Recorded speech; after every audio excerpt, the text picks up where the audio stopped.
can stop me. 'Cause I'm addicted to what you and I realize. Lead the way, I follow. No need to say where we are heading now, babe. I follow to the edge of it all. So tell your good night, 'cause I'll find no matter what. Yeah, susceptible night before the moment flies, before it flies. So tell your good night, 'cause I'll find no matter what. Susceptible night before the moment flies. Yeah.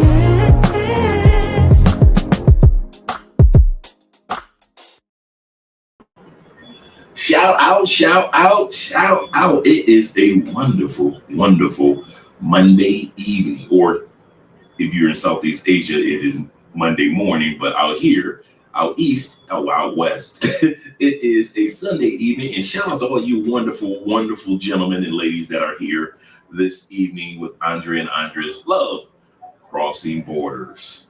We have a good one tonight, gentlemen. I won't lie to you. It seems as if, let me change the music. Let's put some music behind this one. Let's put some music behind it. Because it seems no matter what men try to do, you just can't make them happy in the West. They ask you to come out of your proceeds, the money that you're making. Men have been doing that by way of simping. That's not good enough. That's not good enough. They ask you to leave them alone because they're independent. You have. And that's not good enough. So you've gotten your passports and then they criticize that. That's not good enough. And so tonight's episode is dedicated to the men and even many women who have come to the conclusion, and it's a harsh conclusion, that many, if not most, modern women do not want to see you happy in any capacity. In any capacity, they do not want to see you happy. Spiritually at peace, no. Economically stable, they don't want to see that either. Strong fathers or uncles or brothers, they don't want to see you behave like that. In a relationship with peace within yourself and not necessarily have to chase them, they most of all cannot stand seeing you happy on your own.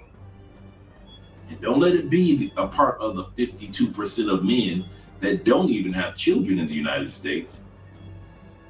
They don't want to see you happy and not paying child support. As I've done my homework and research time and time again regarding this particular topic, I keep coming across the exact same thing on TikTok, YouTube, and other forms of social media. There's one thing that the women are saying, and they're saying it out loud, whether we want to admit it or not, man. They do not want to see you happy. We're going to talk about that tonight. I'm bringing receipts. Shout out to all you guys, but you already know how I do. Let's get with the intros. Yes, sir. They do not want to see you gentlemen happy. I don't know what we've done to them, but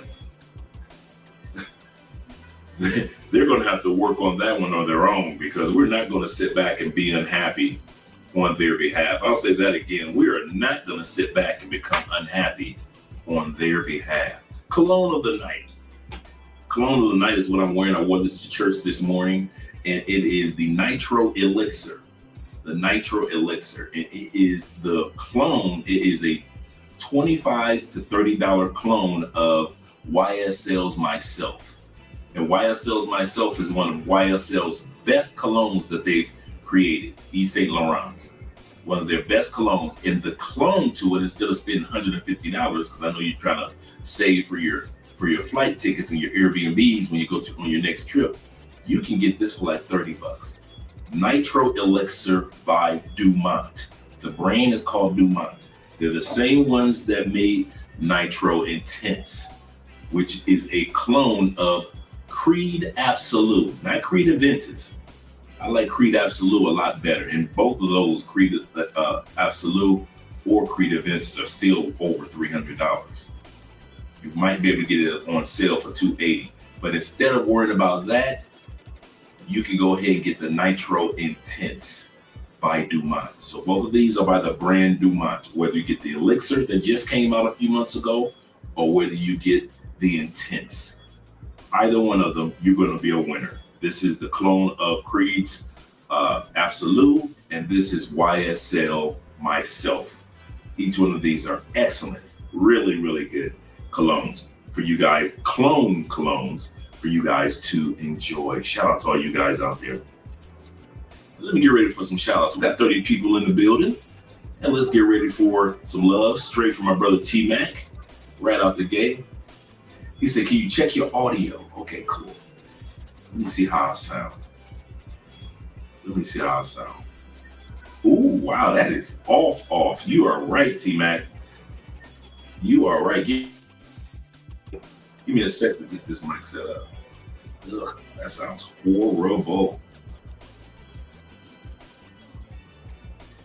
ABC 1 2 3. Let's see. Here we go. There's your boy right there. Thank you very much, T-Mac. Think you want to have to do that once all over again, huh? Like I was saying, we went to church this morning, and the colognes of the day is the Nitro Elixir with the YSL by the brand Dumont. And if you want to get a clone of Creed's Absolute, which was the last cologne that Creed came out, and I like Creed Absolute even better than Creed Aventus. I really love Creed Absolute, and this is a 95% clone. And this is Nitro Intense by Dumont. Oh yeah, that sounds a lot better. Good looking out, T-Mac. This is a teamwork channel. I don't know why you guys would think or even imagine that I'm doing this by myself. It is with you gentlemen and some of you ladies that come along that I enjoy doing this channel. Me and Andrea. Shout out to you. And shout out to my brother Black Nubian in the building. Canadian boys are always at it. I told this guy where I was from.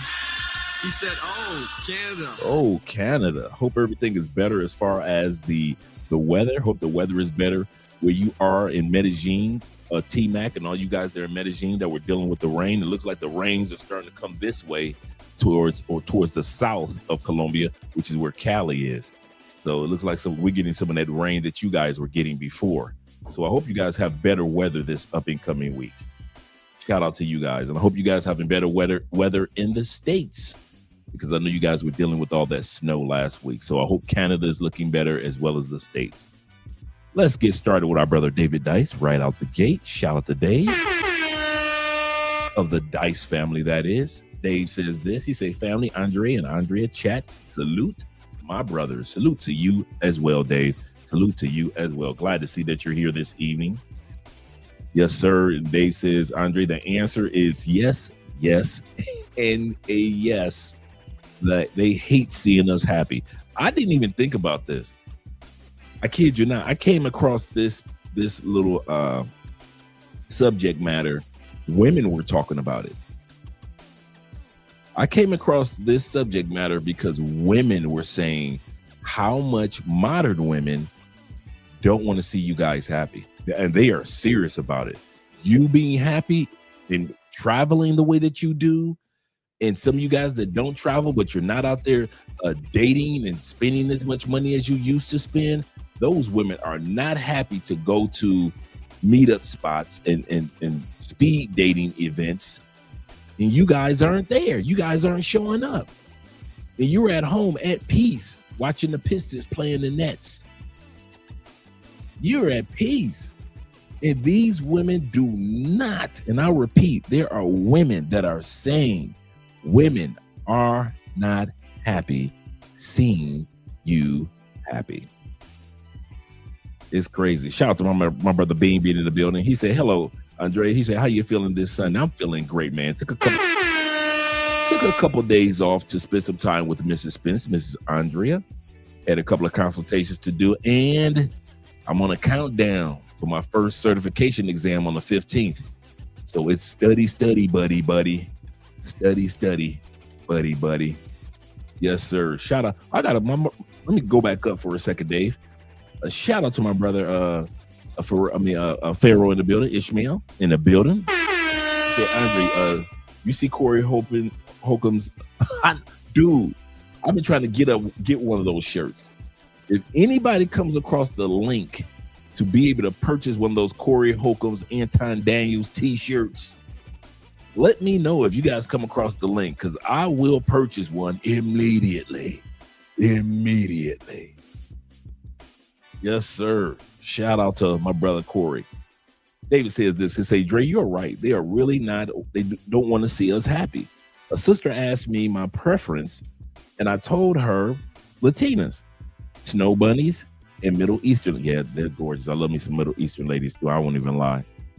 Middle Eastern ladies, he said, the amount of hate and vitriol I received from that lady was unholy, Dre. I can imagine she's spewing even about right about now. I kid you not. Spewing and stewing. I kid you not. It is crazy how they can have a preference and we don't get upset. Ladies, get all the white boys you want. We ain't tripping. If you going with the Asian brothers, go ahead and enjoy yourself. But don't be upset. Don't be upset as we decide to diversify ourselves in our lives as well. Shout out to all you brothers here. And my brother, what entire nations do we have here? My brother Chill with Will is in the building. Shout out to you. Salute to you as well, brother. Will says this. Salutations, Andre in chat. He say, support the channel by smashing the like button, and a little donation helps the channel to grow. This is true. We're actually working very hard behind the scenes for Andrea's channel to grow, and is growing. And we are working on this channel, and I will be having the book for all that donated to the Children's Cancer Foundation. I want to say thank you for all you guys, and we've donated. We sent the money out, and I already mentioned to you guys before that the book that I'm putting together right now, my next book, which will be The Unshakable Man, you guys will be receiving a free e-copy to everyone that donated. So everyone that donated to the Children's Cancer Foundation, I'll be reaching out to you in the next few weeks to let you guys know, hey, the ebook is ready and I want to send it out to you. So I'll be reaching out to you guys on the show, letting you guys know that it's available. And then for the rest of you guys who want to support, you can purchase the actual tangible book of The Unshakable Man. And The Unshakable Man is a listing of excerpts or stories of how certain men put themselves in a position to where they were unshakable. So we have stories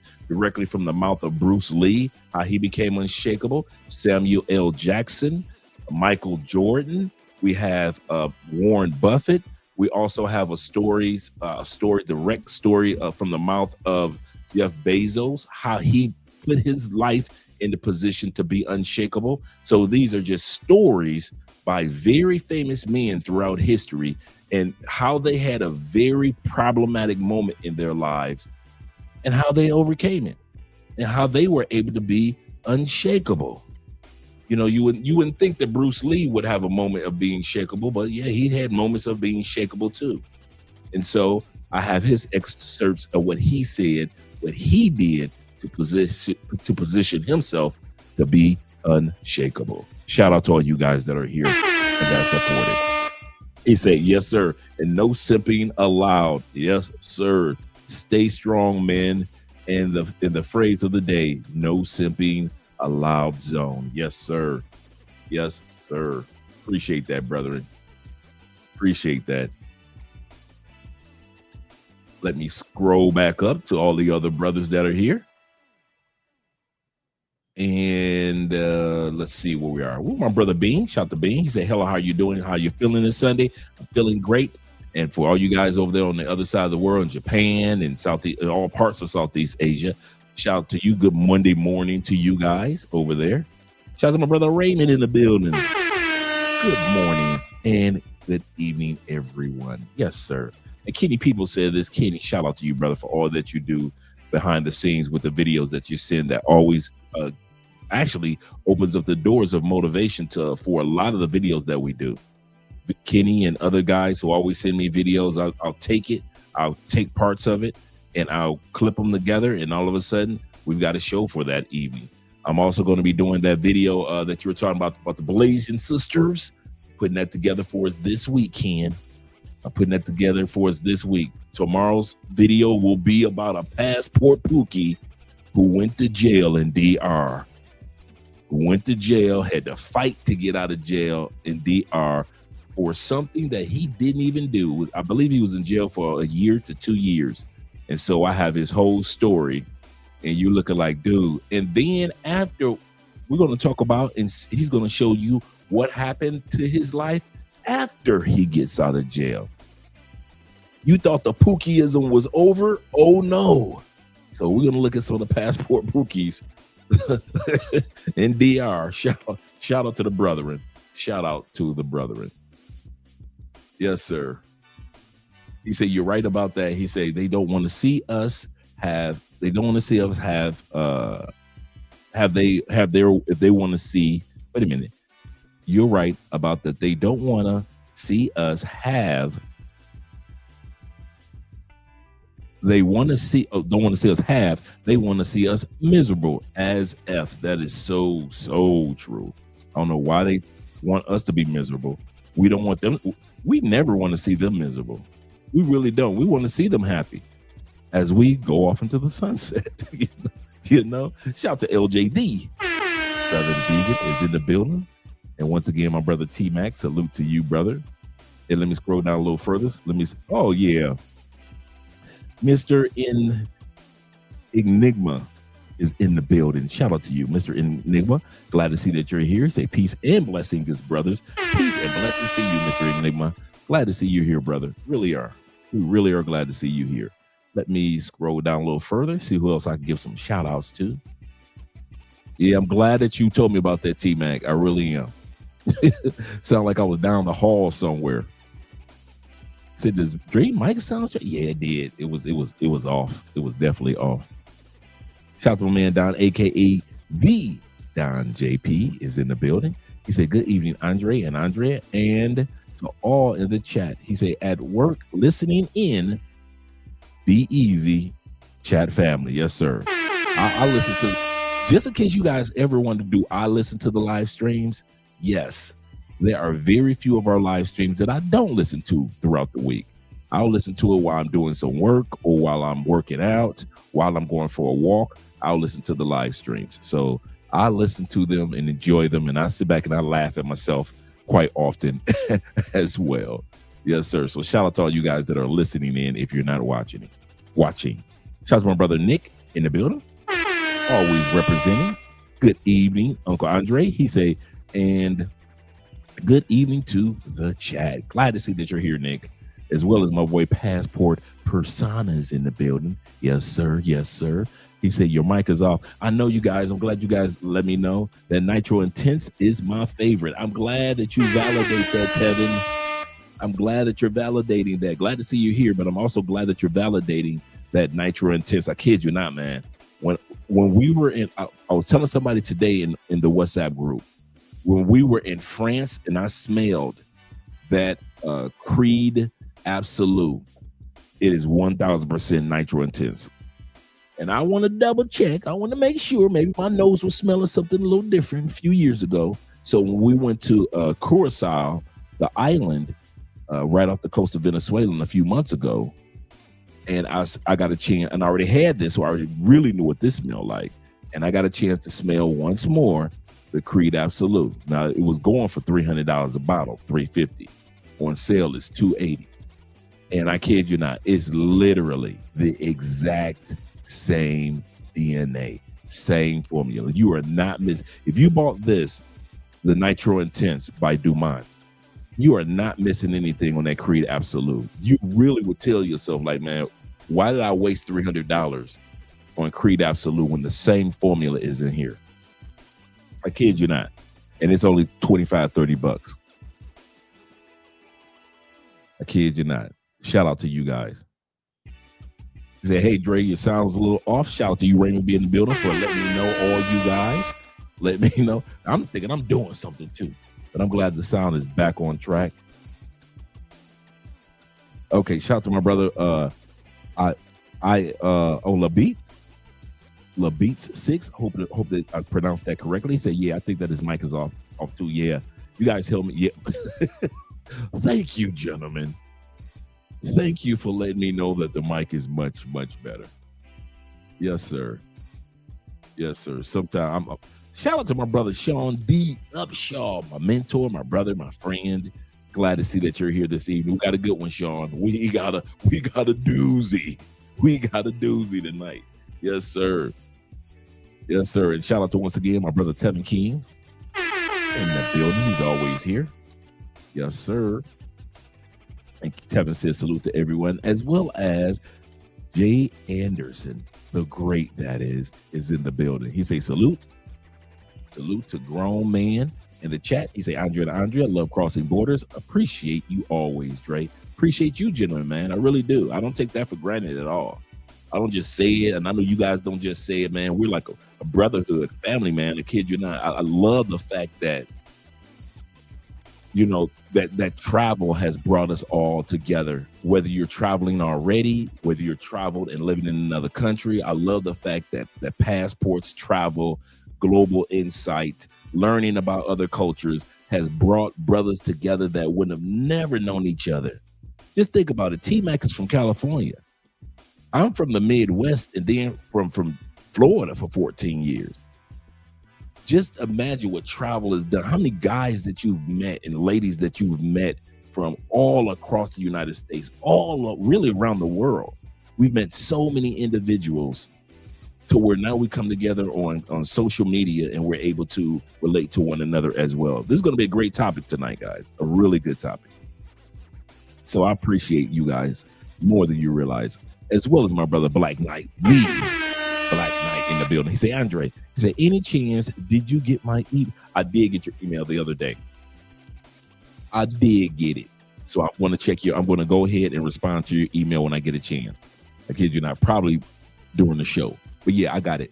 And I knew it was you too. I knew it was you. I was like, is that my dude? I was like, okay, cool. I got you.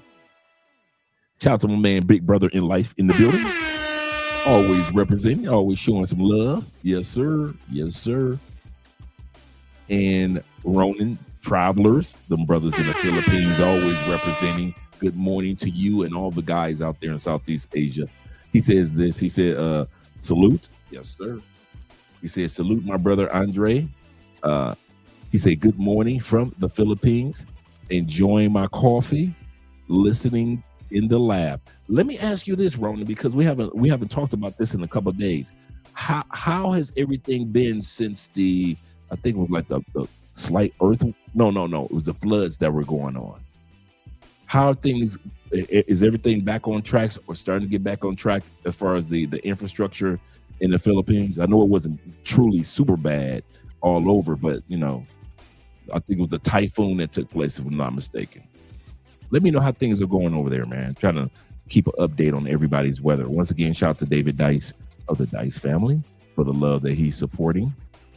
Shout to what am I doing right tonight? My brother Alexis is in the building. What's up, brother? Hope the family is doing good, Alexis. You know, I remember last time we talked on the phone, so hope the family is doing great, man. Keep me up to date with a text message or whatever it may be, just to let me know how the family is doing back home. Yes, sir. He said, good luck on that certification. I am going to knock it out the box. I am excited about it. I kid you not. I am excited about it. Yes, sir. My man Nick, once again, he said, I can envision the stark look of the black women gave you when you said that to her. Yeah, I can imagine that. I can imagine that when David said that. What?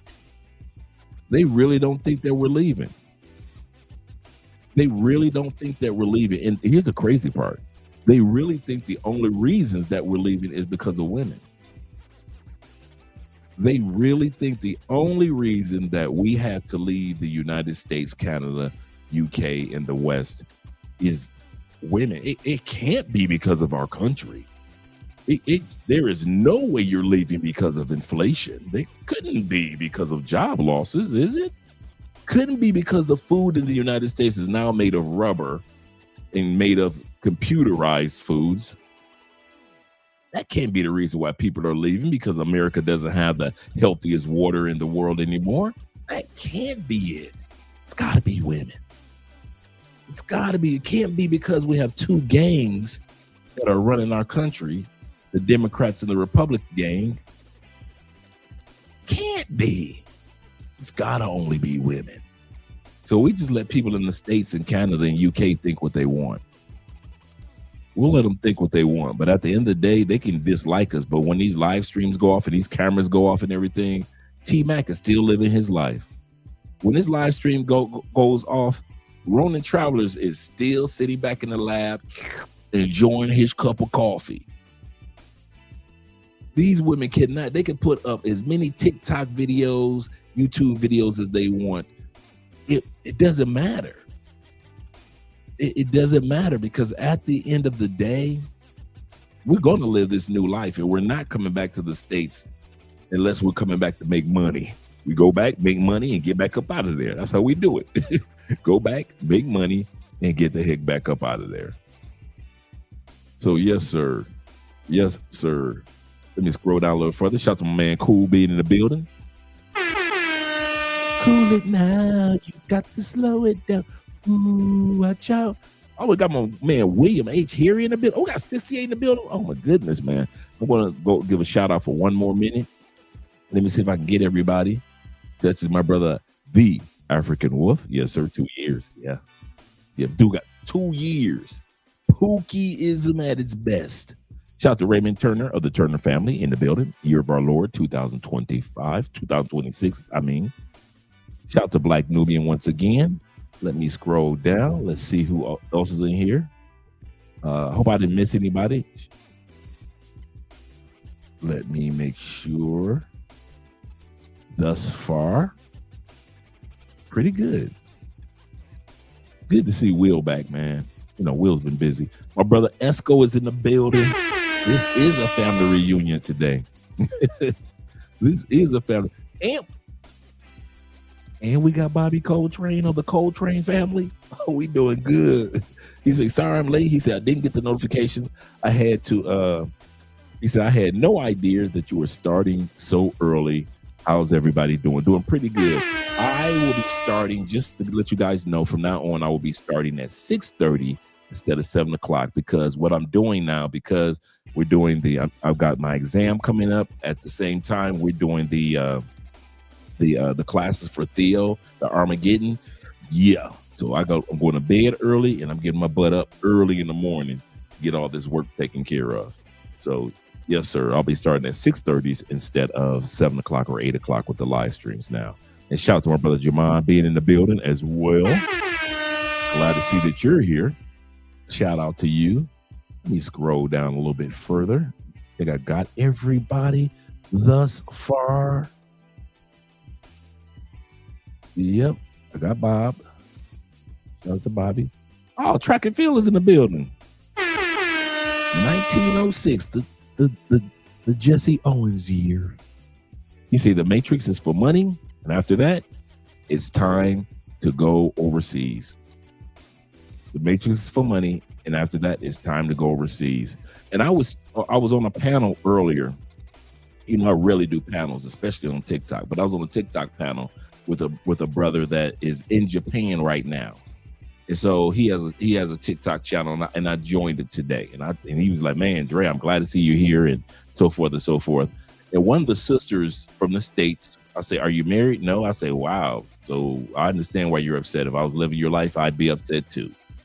And so one of the sisters was talking about how, well, so many passport bros are leaving their children and they're just going to other countries. I say, whoa, hold up. I say, first of all, statistically, most men in the United States don't have children. It's like, what is it? 53% of all men in the United States don't even have a kid yet between the age of 18 to 40. Now, over that, it gets higher. Over 40, it gets higher. But between 18 and 40, it's like 47% of all men in the United States have a child.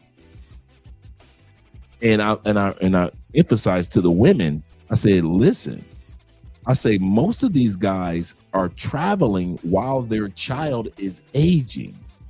I say, in other words, they haven't relocated and left yet. They're just like, okay, while the child is with their mom during the summer, I'm going to spend time traveling. And then when the child comes back to live with me, I'll be here. The women couldn't understand how passport bros can walk and chew bubblegum at the same time. They just automatically think that all of us have left, and you just shun your responsibilities to your mom, your grandma, your dad, and to your children. And I'm like, that's far from the truth. I say that's another myth that you ladies have created to make yourselves feel good. And that piggybacks off of tonight's topic. Shout out to my man Danny in the building as well. Appreciate you, Danny, being here. Yes, sir. I got that. In the Alexandria Visionary. Let me write that down. Alexandria is one of my favorite brands. Visionary. Okay. Let me write that one down by Alexandria. And they always, if you guys haven't been turned on to Alexandria brand, they're a clone house as well. And they do some excellent clones. Now their clones the bottles are a little smaller, like Dewey. Dewey is DUA. They do clones. They've got like 300-400 different clones, as well as originals. Another one is Alexandria. So if you haven't been turned on to Alexandria clones, I highly recommend that you do. They are well worth it. And their clone work is great. Now I have that infusion up top. the infusions up top, which is the clone of which is the clone of Louis Vuitton Imagination. And it is good. For $40, bruh, I'm telling you, it is. I think it's more like $30 I paid, and it is probably one of my favorite clones. And it is such a clean scent. So, shout out to the Louis Vuitton collector, which is our brother Will, who turned us on to so many clones as well. Once again, shout out to African Wolf being in the building. The African Wolf, my favorite YouTube name. Shout out to Michael in the field. Michael's in the field. He said, hey, Andrew. He said, my boy went to Zambia. That's a good place to go to. He said to meet a girl he met online. He went by himself without leaving the States before. Is this okay? Yeah, it is okay. How you think most of us got out here?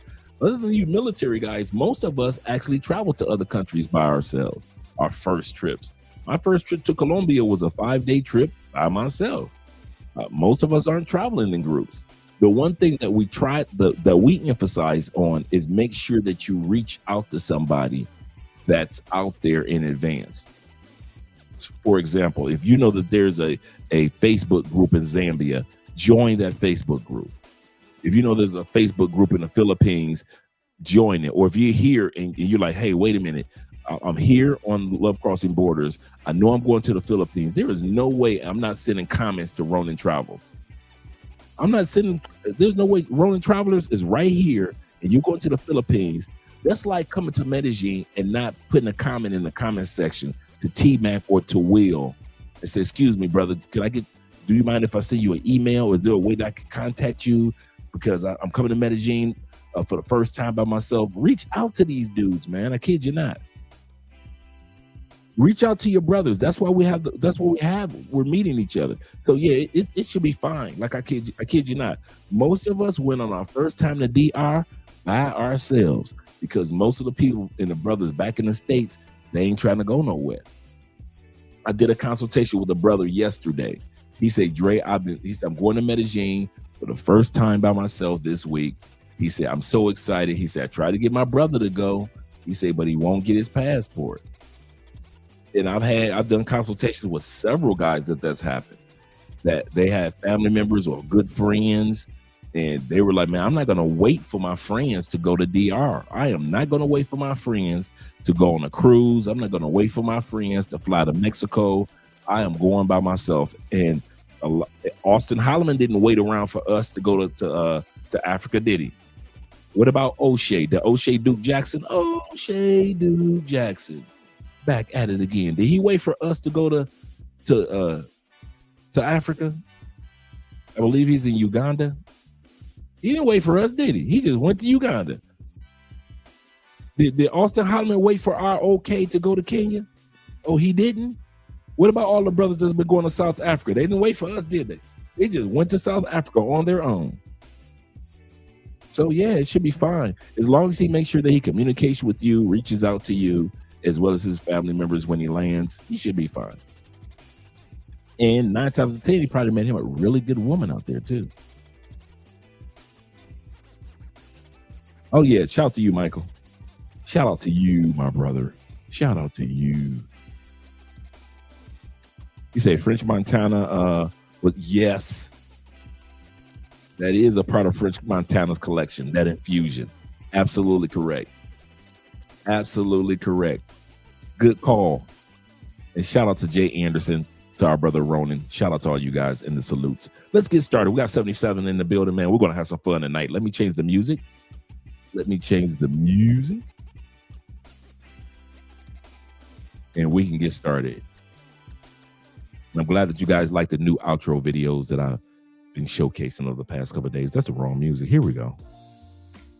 There we go. Let me turn that down. We got our smooth jazz that we often listen to on this channel. As I was saying before, guys, I know you guys are not wasting your time sitting around worrying about what women think. This episode is not about that. This episode really goes out to the ladies, because women are saying this. Women are saying why, or asking the question, why do women not like to see men happy? Women are now asking women. We don't even have to defend ourselves these days, guys. There are so many women out there, from Six to Goddess, Chantel Simone, our girl Dee Dee, all the way to Danica Marie and Crimson Cure. We got so many women out there that are speaking up for men right now and asking questions. And one of the questions they're asking now is, why are you hating on men? Whenever a man is happy, whether he's just sitting back watching a football game, whether he's playing his video games, whether he's watching a movie, whether he's traveling, somehow, some way, these women keep coming up with a blueprint and a plan on, I am going to dislike this man. And the sad part is, a lot of times you are being disliked by the woman that's in your own household. That's the sad part that I'm seeing back in the States. It's not total strangers and coworkers that dislike you. No, a lot of times you're at peace, minding your own business, and here come your woman out in the garage want to bother you. A lot of times women will see their man happy. Or one woman we're going to see today, she said, I was in a club. I saw a group of men laughing. She said, I thought to myself, what evil are they plotting? Just because she saw a group of men laughing, she actually believed that the men in a club were plotting something, because they were just enjoying themselves and she was over there just bored. This is the type of behavior that you guys that are dating back in the States, you're going to have to be able to contend with the new norm. I'm going to say this again. This is your new norm. Women not liking you, or not liking to see that you're happy, and not necessarily not liking you, but not liking to see you're happy. This is the new American norm. So don't think that I'm saying something that's far-fetched or that's not what people normally think, or that's just on social media. No. And for all those that just say that social media world, do realize who makes up 100% of social media. You ready? Regular, everyday people like us. Social media is made up by society. Most of TikTok is regular, everyday women giving their opinions. So when we sit back and we say that there are women out there that aren't happy with you, well, let's watch the video, because you're going to see they really aren't happy with you being happy. Women attack men when they're happy. Women attack men when men are happy. Mm-hmm. So wait, why do women do that? Because happiness and power comes together in a man's body, and the power is scary, terrifies us, especially if we don't feel connected to you, because we're afraid to use it against us. If we feel connected to you, then we're happy you're happy. If we don't, it's scary. And so we have to diminish the power. So we will attack them when they're happy. They come home, they caught a big fish, or whatever it was they did. If it wasn't something that I did that gave you that feeling, then that's a problem. You're more excited to go out with your friends. It's supposed to make you happy. Women. And throughout the video, you guys are going to notice that trend, or that theme, if you will. Women are going to be saying throughout the night, if I wasn't the catalyst for your happiness, I'm not happy for you. If I wasn't the reason why you're filled with glee, I'm not happy for you. Let's continue on. Women hating to see men be happy. They hate to see it. So many women, even if they're married or have a boyfriend, they're like, ugh, I hate when he's happy. Ugh, he's smiling. Ugh, gosh. Like, I don't understand that. I don't understand why a woman would want a man to be unhappy, or why she just doesn't feel comfortable when he is happy. That's real life crazy how much women strongly hate to see men happy, to see men having fun, to see men at peace. I'm going to keep talking about this subject because there's 100 men versus one gorilla. It was like really fun, and it still is. It still is. I love seeing the videos. I post them all the time on Instagram, on my story. You know, they even equipped it, you know, incorporated some animation and shit in there. So I'm really fucking with it. You see the Naruto. But yeah, it's crazy how much women hate to see men enjoying themselves, hate to see men having fun. I literally have heard women say they see their man doing something he enjoy or having fun, and they're like, turn their face up. They real life hate that shit. It's women in relationships that hate to see their man happy. They hate to see their man at peace. These women really hate to see us having fun with this 100 man versus one gorilla subject, because they're not the center of our attention. Most of the time, us men, we're doing any and everything for a woman to get her attention, to get her to sleep with us, to get her to talk with us. Now we're just having fun without her included. They don't know what to do with themselves. They can't fucking stand that shit. If they're not the center of attention, then the world don't need to exist no more. It's crazy. Real life crazy.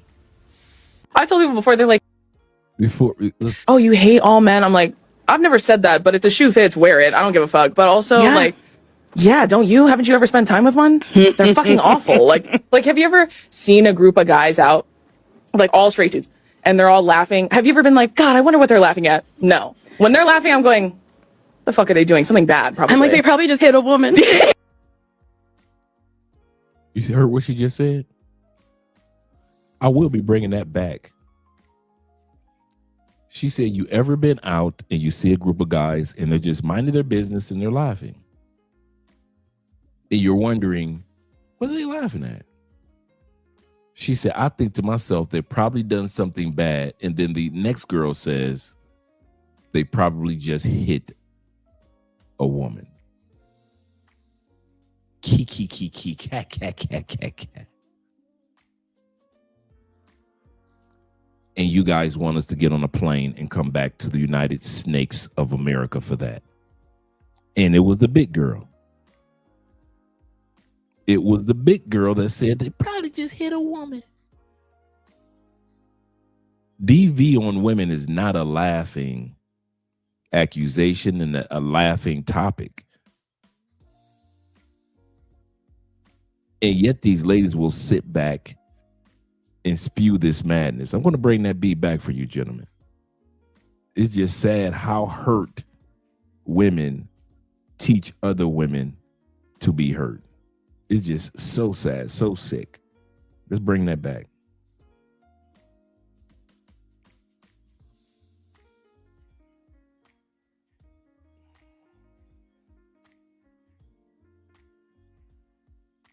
There we go. I'm with one. They're fucking awful. Like, have you ever? I told people before, they're like, "Oh, you hate all men." I'm like, I've never said that, but if the shoe fits, wear it. I don't give a fuck. But also, yeah, don't you? Haven't you ever spent time with one? They're fucking awful. Like, have you ever seen a group of guys out? You know who she remind me of? Excuse me. It just hit me. Remember what I said? I often say that the two things that you'll find in the United States are women that can give you sex or sexy. That's very common in our country. This woman, she's not a unattractive woman. She's decent, right? This woman reminds me of the women that I would smash because they had nothing else to bring to the table. She reminds me of the women that had that attitude and anger towards men. She come over to my spot, drunk off Hennessy from being out with her big girlfriend all night long. I smash her.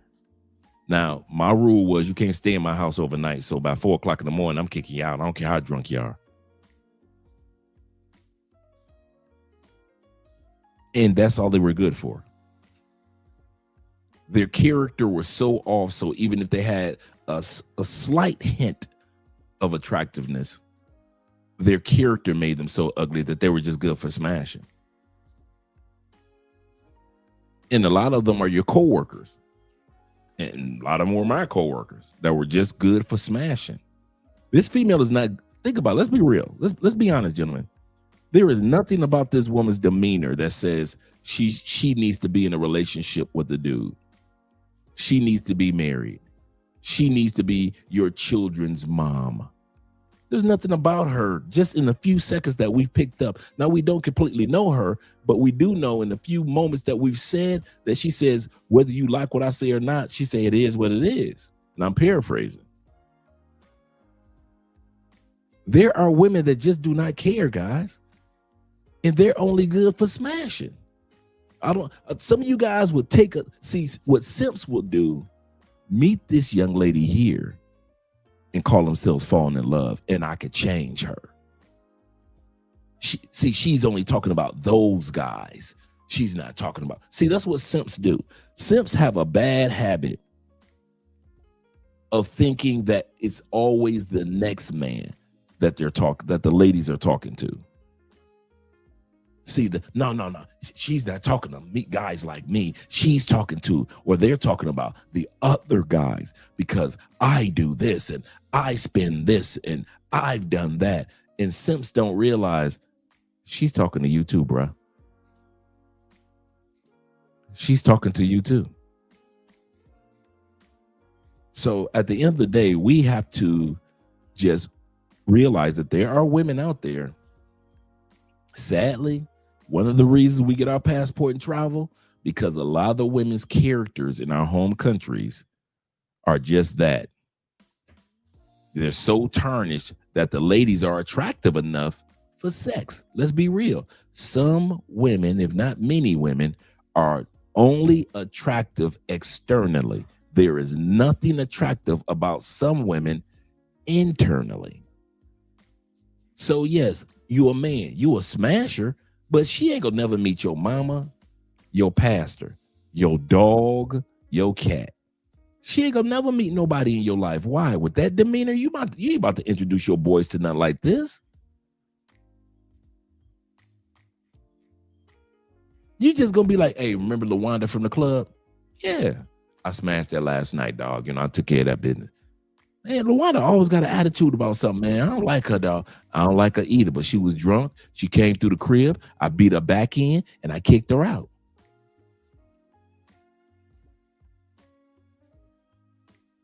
This is the type of chick that you talk about when you're inside the barbershop and you're having comparison. What chick gave the best head that the past week type of thing, and she'd show up. Yeah, I met this one chick, man. She gave fire head. Bad attitude, though. Bad attitude, but she gave fire head. That's those chicks right there. Now, the big girl, this big girl winner. Her friends that she talking to, I know some of you dudes love to cuddle up with the big girls on a cold night. Some women play themselves, in other words. That's what my point is. We do not have to put them down. We do not have to criticize. There are too many women that play themselves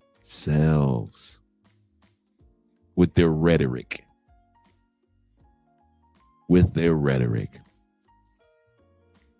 And that's sad. Let's continue on, gentlemen. Like all straight dudes, and they're all laughing. Have you ever been like, God, I wonder what they're laughing at? No. When they're laughing, I'm going, the fuck are they doing? Something bad, probably. I'm like, see what I'm saying? What are they doing? They're probably doing something bad. They probably just hit a woman. They're probably high-fiving over a slur. I bet. That's what I think. When I see men doing it, I'm like, what are you laughing at? What's so funny? You do? The state of the world? Turn on the news. What's so funny? The state of the world. They probably said a slur. That's why they're high-fiving. Maybe some of us owe an apology to some of these ladies because they're so hurt and so bitter.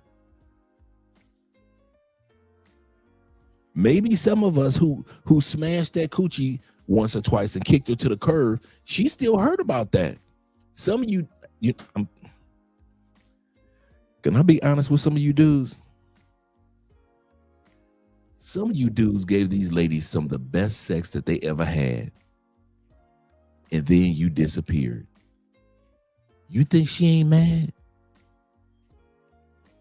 Now, for you, you probably was thinking, okay, it was a decent night. You know, a couple times I smashed it, was decent, but in her eyes, some of you brothers were magical. You hit that coochie with the force of 10,000 Thors.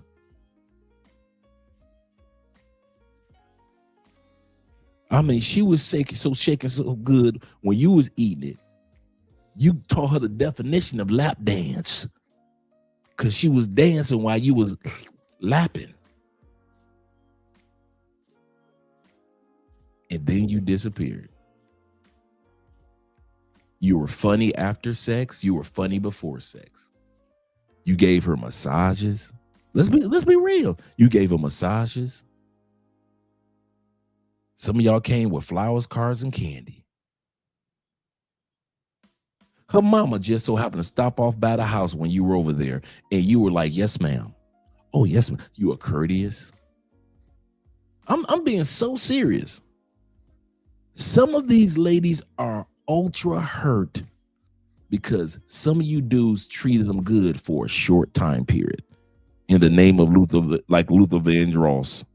I'm not meant to live alone. No. You left, she felt like that because you did her like this. I want sex in the kitchen, over by the stove. I want put you on the counter, by the buttered roast. Hands on the table. You had her on your tippy toes. on her tippy toes. Making love like the restaurant was closed. You had her on her tippy toes. She's feeling like Luther. She was not meant. I'm not meant to live alone.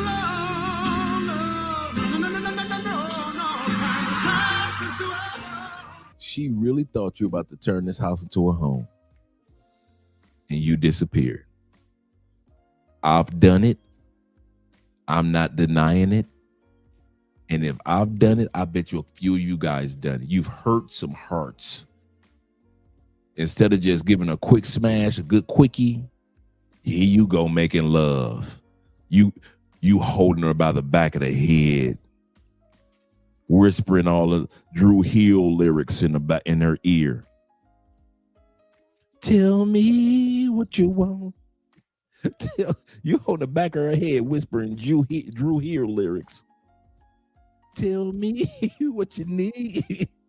Tell me it ain't good enough for you, babe. Tell me, you sit up there singing Drew Hill in her ear, holding the back of the head while you having sex. She bust 3 orgasms that night. She ain't had an orgasm outside of a battery operated toy in 2 years. That was her first orgasm in 2 years. And you disappeared, you dirty mother. You know how she feel about you? And men that look like you and act like you and walk like you and talk like you, a lot of you dudes have left. A lot of us men have left women, owner of the lonely hearts, owner of a broken heart. We've let those women as owners of the lonely hearts. And sometimes we don't remember that. You know, years have gone by. You're a different person now. But she isn't. Many of these women are still hurt. You being that one dude that broke her back in for about 3 or 4 days and you disappeared. She called your number. It's a dial tone.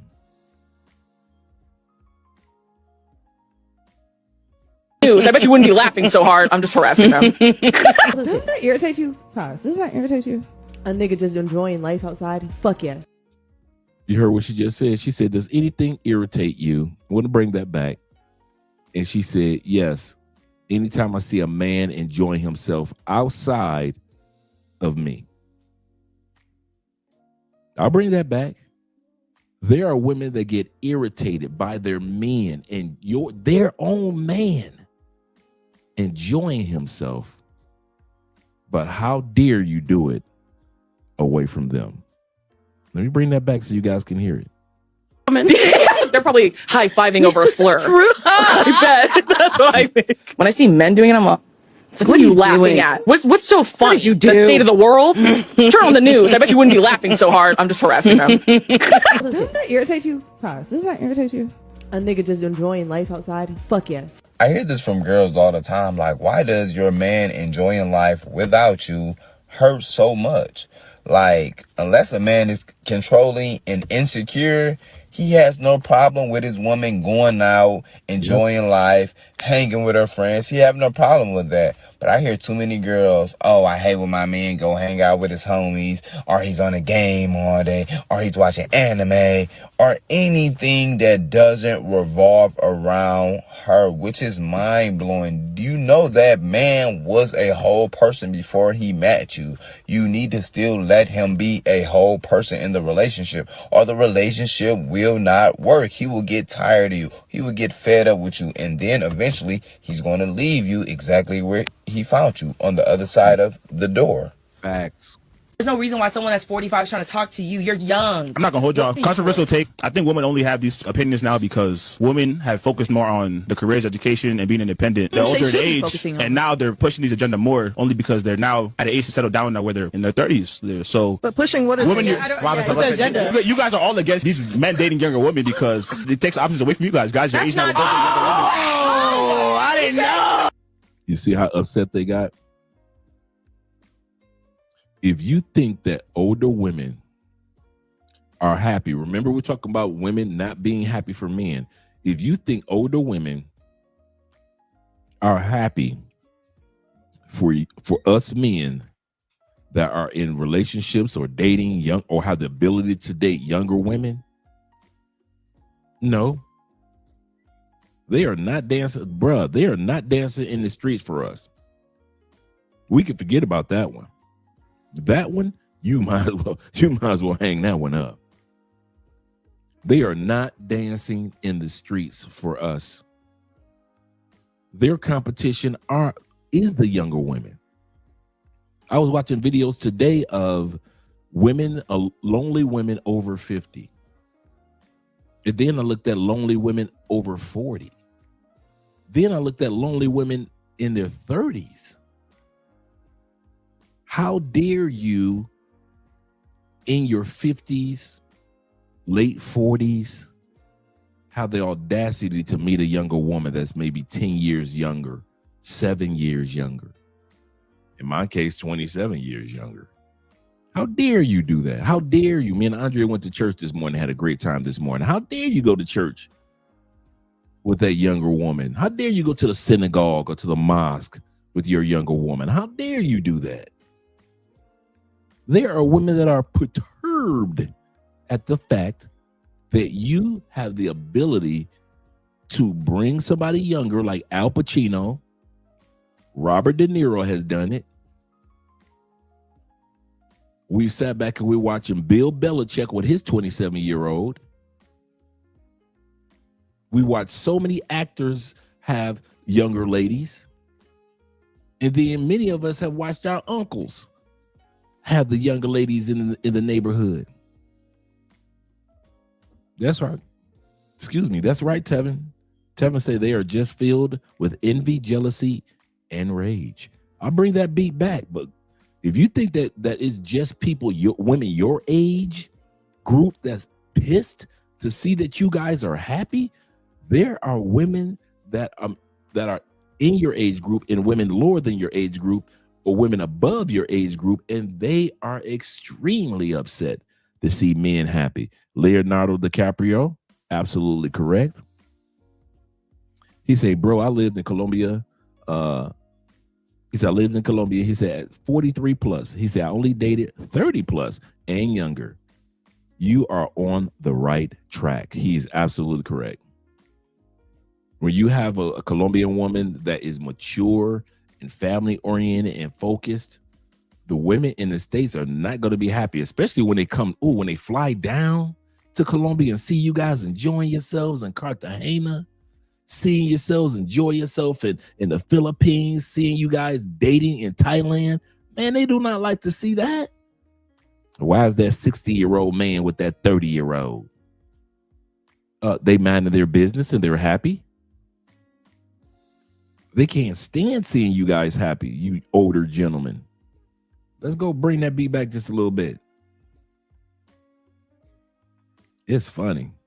Mind blowing. You know that man was a whole person before he met you. You need to still let him be a whole person in the relationship, or the relationship will not work. He will get tired of you. He will get fed up with you. And then eventually he's going to leave you exactly where he found you, on the other side of the door.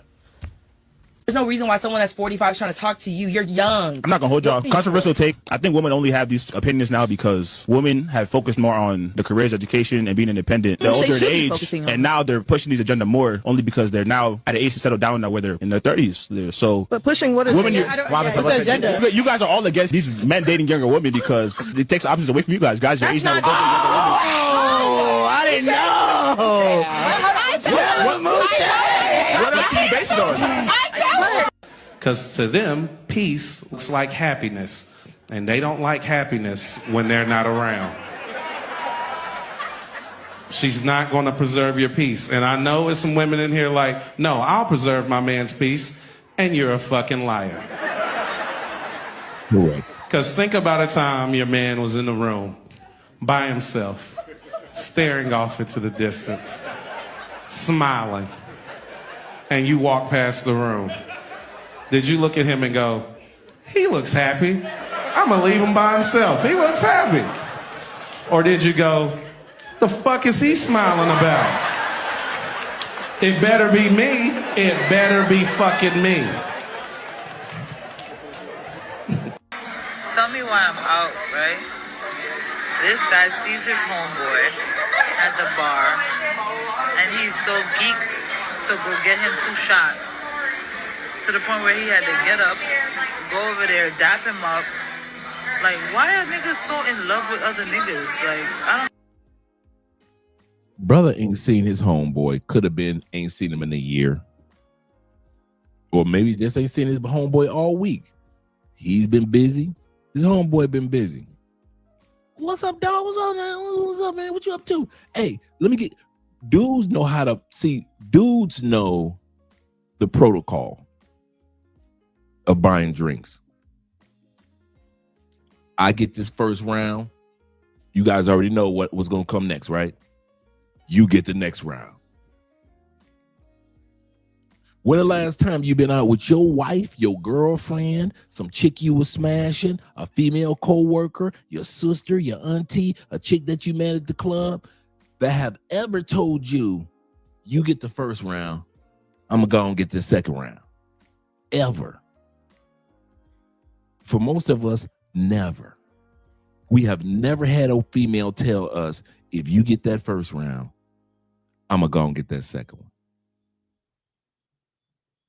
I'll go and get that second one. Unless she was the female that walked up on you and to buy you a drink. I've had that happen. But other than that, females don't know the protocol of you get around, I get around. You get around, I get around. This female say he was so excited to buy 2 drinks because he knows the protocol. I'm going to get my drink or my shot, my boy's shot. The next round is on him. And then we go back and forth. Men know that. But like Jermaine just said, she mad because she at the table dying of thirst. And nobody, those days of men buying drinks all the time is over. I'm going to say this again, dude. I'm going to say this. I'm going to re-emphasize on this. If you still buying drinks in the States, man, I don't know what you doing. It's not a flex anymore. Yeah, rounds on me. I'm going to go. You know who's still doing that and let them do it? White boys. My white brothers. Stop that. They're beautiful black ladies out here. Ladies, what are you drinking tonight? Can we get that top shelf of, yes, can we get both those bottles? Great. Put it on my tab. White boys, you ain't gonna get the coochie no faster than if you bought them a bottle of water. I'm telling you that now. White brothers have discovered when it comes to sisters, it don't take all that, bro. It don't take all that. I'll meet you ladies at the pool table. It don't take all that. You ain't got to pay for all the drinks and the pool table, bro. It don't take all that. I understand you got the money, but I'm telling you now, brothers are telling you now, you ain't gonna get that coochie no faster than broke Keith down the street. Broke Keith will get that coochie just as fast as you getting it, talking about buying $3 on the top shelf. From the top shelf. White boys, stop it. Brothers, if you still out there buying drinks for stranger chicks, don't do that. She going home to her man, or she going home to her girlfriend, or she going home with the next dude. Biggie did not lie when he said in that song for let him buy you that wine and I'll just pull up from behind.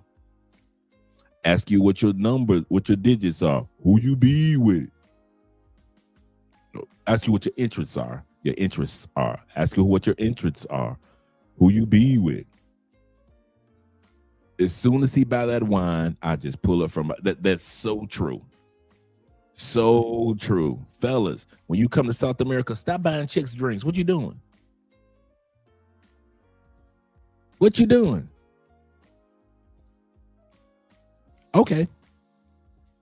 Is the Colombian dude doing that? Oh, he ain't doing that? What about Brazil? They ain't doing that? These Colombian dudes, what they'll do? Buy a bottle of aguardente, put it right there in the middle. Bam, y'all better enjoy that.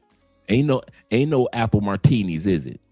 When last time you saw these Colombians buying apple martinis for these chicks? Oh, they ain't. So they ain't buying no apple martinis. Oh, so they just buying one bottle of aguardente, boom, put it right on the table, and everybody just taking shot. And they still getting the coochie, right? So who the hell are you to come to Medellin buying apple martinis for her and her girlfriends? thinking you gonna get the coochie any faster. You ain't gonna get the coochie no faster in the Philippines, no faster in Thailand, no faster in Uruguay, Paraguay, Argentina. You ain't gonna get the coochie no faster in all 54 countries of Africa. Don't think you're gonna get to Mexico and you sitting up there talking about let's get top shelf, whatever her favorite drink is, and you gonna get the coochie faster than the dude that said, listen, let me get that bottle of tequila right there. No, not the one in the back. Yeah, let me get that. Put that tequila right here on the table for her. You all in Mexico buying apple martinis, daiquiris, Bloody Marys, Long Island iced teas, if you will. And you ain't getting the coochie no faster than that Mexican dude, that little short Mexican dude that said, let me get the tequila. And she killing that tequila. Stop traveling to these other countries trying to impress these chicks, man, unless you're with her. Now, that's different. If this is going to be the person that you're with for the night, that's one thing. I'm talking about total stranger women in other countries because you're trying to impress them with your USD. Man, you stop. Hey, I'm telling you, I'm not pocket watching. Like I said, you're a grown man with grown man money. Do what you will. If you want to be out there and splurging on chicks, do it. Have fun. If it's a part, I'm serious. If it's a part of your fun, have fun, brother. If it's a part of your piece, splurging on Dominican women, splurge on, brother. Splurge on. But you can't say nobody gave you a tip on that ain't called for because the local dudes ain't doing that. That's the only advice I'm giving you is that the local dudes he ain't buying that drink. You think you flossing because you can buy it. The local dude is flossing because he don't need to buy it. You caught that? You think you are flossing in that country because you can afford to buy it. The true flex is the local dude who doesn't need to buy that to get that exact same coochie. That's the flex. He ain't got your height. He ain't got your looks. He ain't got your money. He ain't got your charm. And he ain't dumb enough to spend like you spend on these chicks. That's all I'm saying. So if you're going to splurge your money, go ahead. Have fun. Seriously. But don't be looking at the local dudes as if, is this how y'all do it? No. You get you some aguardiente in Colombia, get you a bottle of aguardiente, boom, put it on the table, everybody drinking, having a good time the whole night long. I remember one time Andre and her girl, me and the fellas were in one club, and Andre and her girls were like, they were going to meet us up at that club. So they were at another spot on the other side of the city, and they weren't doing anything. So I said, what y'all up to? We're coming where y'all are. So they came to the club where we are. So we're thinking like, okay, what do you ladies want to drink? You know what they asked for? Just get us some bottles of aguardiente, a couple of Coronas, and some Cokes to wash it, Coca-Cola to wash it down. And that was it. They weren't asking for any apple martini. And these were women that we know. Andre and her girls. And they were like, just get us a bottle of agua. And that's all Colombian women looking for. Y'all sitting up here trying to buy some damn apple martinis. Yes, let me get, what is the best? Let me see the selection that you're offering. Can we get the, no, you ain't got to do all that because the local dudes ain't doing all that. The ladies are already used to what the local dudes are doing. And if you think you spending extra money gonna pull a chick any faster, it ain't. It don't work like that in Brazil. You will never be able to outflex a local Brazilian dude. He already know what to give her and what not to give her. She's been drinking the same drinks in Brazil her whole life that local Brazilian been drinking. And for us to come up in Brazil and act like we can flex on the beach, okay, okay. Yeah. You don't have a big dick. You don't have a big wallet. Fat dude. And you got a lot of nerve. And women should approach you. What they get. What they get. You spending money like that, what they get? The local dude ain't spending money like that. The local dude in DR ain't spending money like that. And are they not walking around with these dudes with kids? These ain't our kids. So how they get all these kids in these countries? They ain't spending like us. So how they getting all these kids in these countries? Because the local dudes ain't doing the dumb ish that we doing, overspending. Shout out to El Patron in the building. And my brother Chris, once again. Salute. Let's go back to the video. And I'm going to bring this part back too. She was just hating. She was just hating in the club, nothing to do, and she just hating. Tell me why I'm out, right? This guy sees his homeboy at the bar, and he's so geeked to go get him 2 shots, to the point where he had to get up, go over there, dap him up. Like, why are niggas so in love with other niggas? Like, I don't get it. Before you take any woman seriously, make sure that she can see you happy. These women are showing you who they are every single day. Please look, please pay attention, because it's becoming more and more clear that there's women out there that you being happy and your joy gives them the ick. It bothers them. It triggers them for some reason, for you to be happy as a man. So I don't know what you got to do for her to make sure that she sees you happy on the game, or happy at a sporting event, or happy with your family, or happy with your boys. Make sure that she sees you have that healthy obsession over something, because there's a lot of women who still live in this world where men aren't going to get excited or overjoyed about anything unless it has something to do with a woman.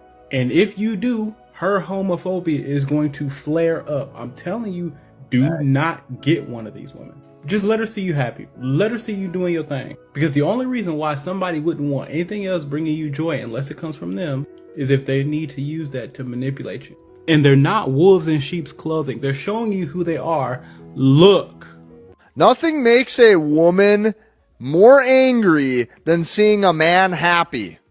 Okay, especially happy with your own personal life. If you're around a woman, or if you're dating a woman and she sees you're genuinely happy, she's sitting there going, wow, look how nice of a guy this guy is, going on in his own life, going about his own time, going about his own terms, liking what he's doing, in a state of peace. Oh yeah, watch her try to add some confusion and some complexity. Watch her try to just find things to say and find things to do to make you do more for absolutely no reason. Watch how angry she gets, and watch how frustrated she gets just seeing you at ease and at peace. If you like watching that sports game on TV, watch her make comments about it, how it's a waste of time. If you like playing video games, watch her say what a waste of time it is. If you do something productive and you like to go work out, watch her tell you that all you do is sit in the gym. And if you're pretty good at making money, watch her tell you how boring you are because all you do is work. No matter what, you will not be able to win, because their natural nature is to deceive you. The craziest thing you got the ick for? I don't like to see happiness sometimes. I don't know. I just saw a man like smiling. Why are you single? Or why Damn, are you 35 with no kids? With no kids? That's a red flag That's for a red me. flag. Sorry. I'm not gonna 35, lie. No kids, red flag. If you was with somebody for 5 Can you see that? Hear that? years, you have no kids. Like, those are red flags for women. No, if a man was really trying to wait until marriage and stuff, I would know that off of your A real the way that conversation you to what? moved in the past. Like, you're not just gonna be 35, fucking the whole city and then 36. talking about, oh, I was waiting to get, no, To have a nigga. kid? You was in a relationship? So because you're responsible with your sex life and you were using condoms, and for some guys got a vasectomy, whatever it may be, these women actually believe that that's a red flag because you don't have a kid by 35. You didn't get Irma pregnant. Wilhelmina ain't got 2 of your kids. Bertha ain't got your babies. And these women call that a red flag. When statistics show that most men between the age of 14 to, which is puberty age, you can get somebody pregnant, 14 to 40, 53% of all men in the United States don't have kids. Now, once you get between 40 and 44, that moves up tremendously. You know, men, as we get older, we'll be having kids. You know, in your 30s, your 40s, your 50s, you might have your kid. But a lot of men don't have children. I often mention, of the 300 plus consultations that I've done in the last 2.5 years with you guys, there have only been 8 fathers. Out of 300 men that I've talked to that traveling or planning on traveling, there's only been 80 of you dudes that got kids. That's it. Out of 300. So that myth that men, it's a red flag if men are responsible with their loins. Do you see how mad women have been over the last couple of years? Because you guys aren't filling up the sperm banks anymore. Black men's sperm being donated is at an all-time low. Black men are keeping their sperm. Black men are being responsible and wearing condoms or getting vasectomies. Black men aren't now. Pookie and Ray Ray and Nook Nook, Future, Nick Cannon, Stephon Diggs, them Pookies with money. Yeah, they slaying and having babies everywhere. But us mere mortals, we ain't the ones that's having the kids all over the place. And a lot of women don't want to admit that. Shout out to my brother Tori Brown and all the class 7 in the building. Yes, Tori said, Brother Andre, hope your Armageddon is being nice to you. It's not. Armageddon got his foot on my neck and on the side of my head. It's not. Yeah, right. He says a beast. It is. It is. I'm not going to sit up here and lie. It is. To have Armageddon, he's talking about our class 7 with Theo. And then I got my certification class, my certification exam coming up. It's kind of like, but you know what? I love it. Anytime I have anything that allows me to be mentally stimulated, I love it. So even though it's hard, the key thing that Theo and the rest of our class have always said, just don't quit. If you get it right or if you don't get it right, just be known for not quitting. Just continue on and it'll all come together. So shout out to class 6, class 6.5, and class 7. And class 7.5 will be coming up soon in March with the Google GCP classes. Law Dog is in the building. Shout out to you, Law Dog. Ain't seen you in a while. He said, I saw this. He said, with my ex. He said, and with other women. The attitude is, what have you done for me lately? He said, women like that want you to make them your universe. But then they won't respect you if they get it. That's absolutely correct. You're called a simp and boring if you show them attention. But if you don't show them attention, they're upset because they want to be the master of your universe. You can't win. And I'm gonna say something that was mentioned earlier on the video by the one guy. No matter what you do, it is not your responsibility to make a woman or even your woman happy. It is not my responsibility to make Andrea happy. Andrea and I have talked about this before. It's not her responsibility to make me happy. This is a marriage, not a circus. We're not doing tricks and juggling. If somebody's having a bad day, if you're having a bad day, we're going to ride that bad day out. We're going to find out what's going on. We're going to talk about it. And you just having a bad day. She might have a bad day. I might be having a bad day. But we just going to ride that bad day out. But it is never our responsibility for any woman in any country to make her happy. I know men, we want to be fixers by nature. And that's one thing to help. And sometimes it's just our job to just sit back and listen, but not to try to make that person happy all the time. Because he's right. You make them the center of your world. And I remember I dated somebody like that. If I'm at the house, she complained that I'm at the house. If I'm out with you guys, she would complain that I was never at the house. Yeah, I had to let that relationship go. That's like, that person is crazy. I mean, would fuss. Why don't you go out with your boys? Why you always here? Why don't you go out with your boys? Why you always here? Like, all right, cool. When you coming home?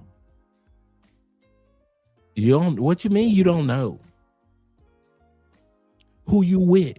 You must be with one of them. You can't make them happy, bro. All you do is that think you can. Take it from a 58-year-old man. Take it from Law Dog. Take it from all these shamans in the chat. All these older wise men that have been through life. All of us have learned that it is not our responsibility to make anybody happy. We barely can keep ourselves happy.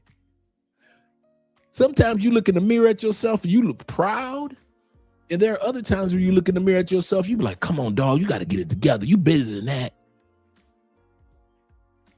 So you're not even always happy with yourself.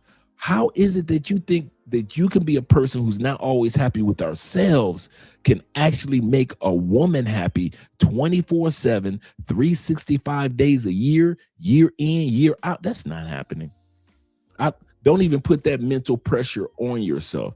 If she gonna stay, she gonna stay. If she gonna leave, she gonna leave. But it is not your job to put on a red nose, a dunce hat, and start juggling on her behalf to make her happy.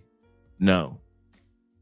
And any dude that tell you that, man, I keep making my wife happy, whatever it takes to make her happy. Nah. Ain't no such thing. There's not enough diamonds that you can give a woman that she won't have a bad day one day. There's not enough gold that you can put around her neck that she won't have a bad day one day. For all you guys that think that if I have enough money, she'll like me, then she don't like her damn self. That's the problem. She doesn't like herself. So until that day comes, guys, don't get frustrated if your woman is having a bad day, or if you're having a bad day, or if your relationship is just having a bad moment. Don't let that throw you off, man. I kid you not. Shout out to Law Dog.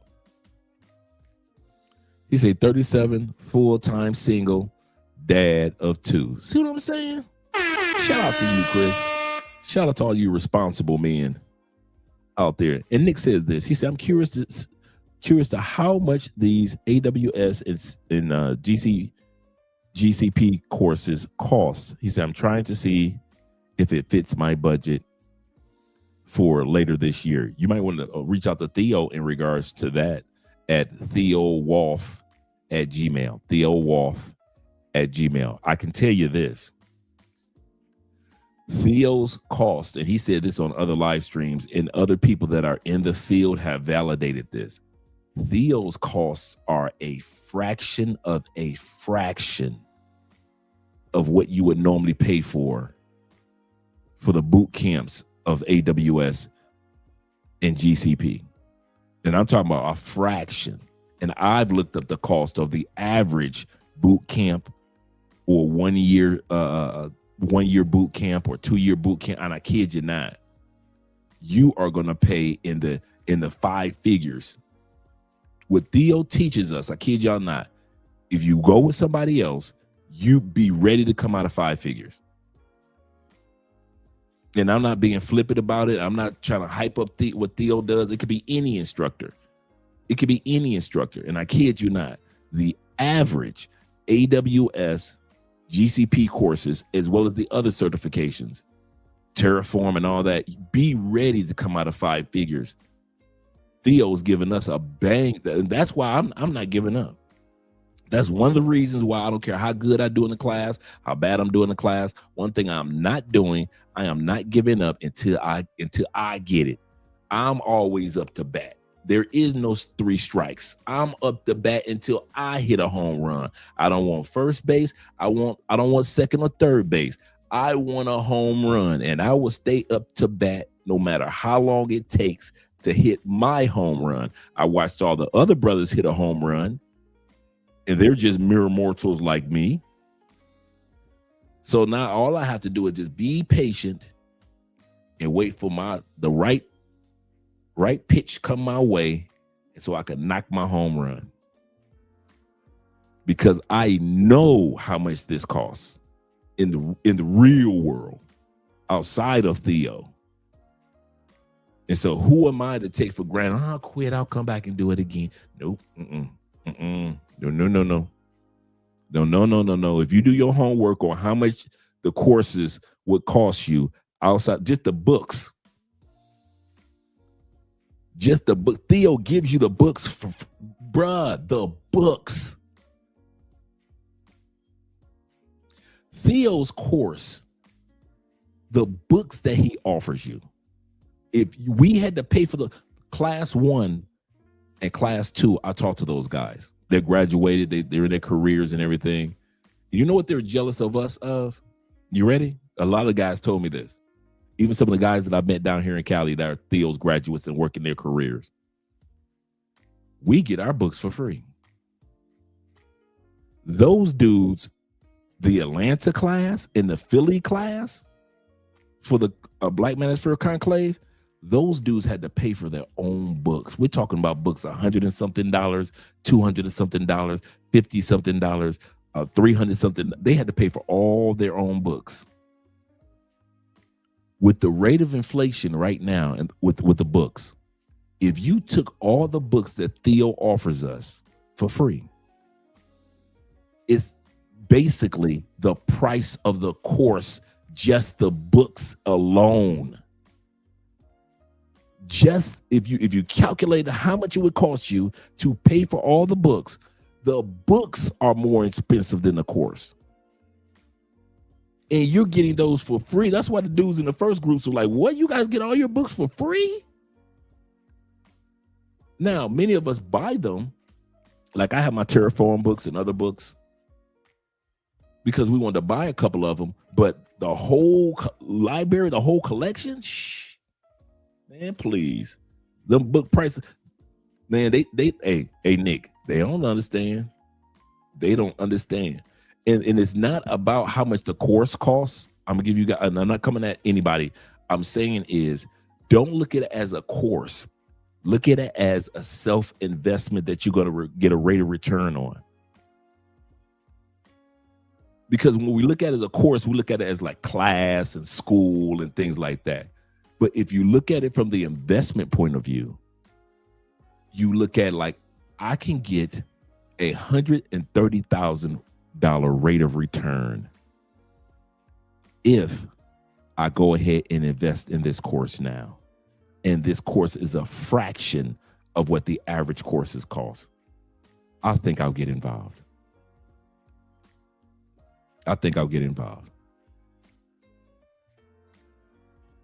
Yep. And shout out to Cole for being in the building. We'll get back to the video in a second. He said, Armageddon is killing me. He said, but you're the third brother I need to hear that don't quit speech from today. He said, thank you. Yes, sir. Yes, sir. That goes for all of us. Law Dog said this. He said, okay. He said, chat. He said, okay, chat. Tell me what the AWS GCP courses are. A way to work remote. It's cloud engineering. So if you want to study something or look up something, look up AWS cloud engineering or GCP, Google's version of cloud engineering. And that's the career that we're all venturing and getting these certifications for. But let's go back to the topic, gentlemen. Let's go back to the topic. Great questions. Great questions. Yeah, we got this. Shout out to David Dice with the words of encouragement. Because these ladies definitely aren't encouraging. They are looking at you guys as red flags because you don't have a bunch of kids and they do. And that's why they're not happy for you. Why are you single? Or why are you 35 with no kids? With no kids? That's a red flag. That's a red flag, 35, and you a man and you ain't got a bunch of kids running around. You didn't shoot up the club. Something is wrong with you. What is wrong with these women in the States? That's a red flag. Sorry. I'm not gonna lie. Red flag. If you was with somebody for 5 years, you have no kids. Like those are red flags for women. No, if a man was really trying to wait until marriage and stuff, I would know that off of your a real the way that you moved in the past. Like you're not just gonna be fucking the whole city 36. And then talking about, oh, I was waiting to get, to have a kid. You was in a relationship for 5 years and you ain't have no kid. That's a problem. Why are you nutting in people and just making them get up? That means you have no sense of commitment at all. I'm scared of you. A 40-year-old, he told me he ain't have no kids. You ever been married? No. That's a red flag. Of you. What's wrong with you? I'm scared of you. So the fact that men, what is this? Hey, you're not even supposed to be here. Oh, you're back? Shout out to Theo being back in Austin.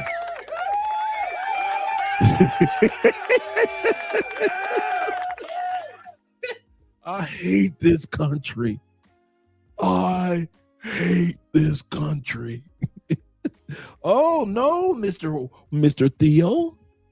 You are the one that want to tempt and tease yourself by going out of the country for a couple days and having a great time, seeing all the beautiful Brazilian women. And now you got to go back to stateside. Yeah, I know that burns. Yeah, look at those eyelashes. That's what I was thinking about myself. And these women got audacity to talk about red flags. Welcome home, Theo. Because that means there's more to the story. That means either one, you have commitment issues. Two, you probably got anger issues just off the top. There's something mentally wrong with you. Like you have something mentally wrong with you for not having a bunch of children running around. For being responsible. For taking your time to get married. These are red flags to these ladies. Things that you gotta figure out. You're 40 years old without no kids, no type of commitment, no never been married, never been engaged. That's crazy. That's wild. Like, comment, share later.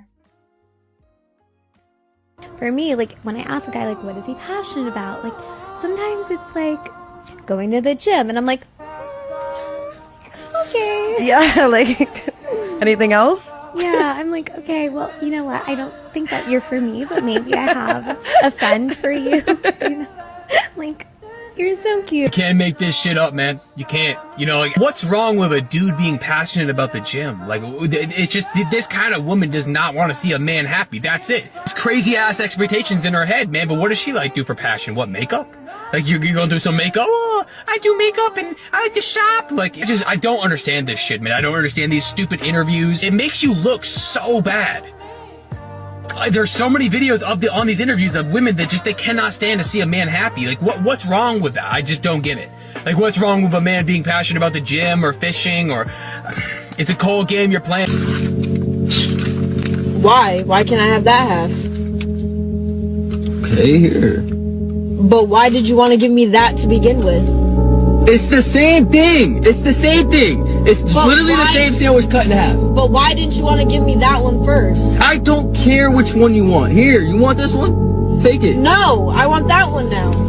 Blaze! Which one you want now? You don't get ish now. You want to play these games? You don't get ish now. Now what? I split the sandwich in half. Hey, you must have misspelled, Reek. You put the word weird. You said that's weird. No, you meant to say that's the new normal. Yeah, that's no longer weird in the States, Canada, or UK. These women are the new normal. The new normal. Yeah, she had to get out the car now. I don't care if it was a blizzard outside. Get out my car. That's the new normal. Shout out to Philip being in the building once again. He's saying this is why brothers have to go out there. Get your passport, brothers. Yes, sir. Yes, sir. That sounds like a call to action if I ever heard one. This is a joke. It's the same fucking feeling. Never mind, I don't want anything.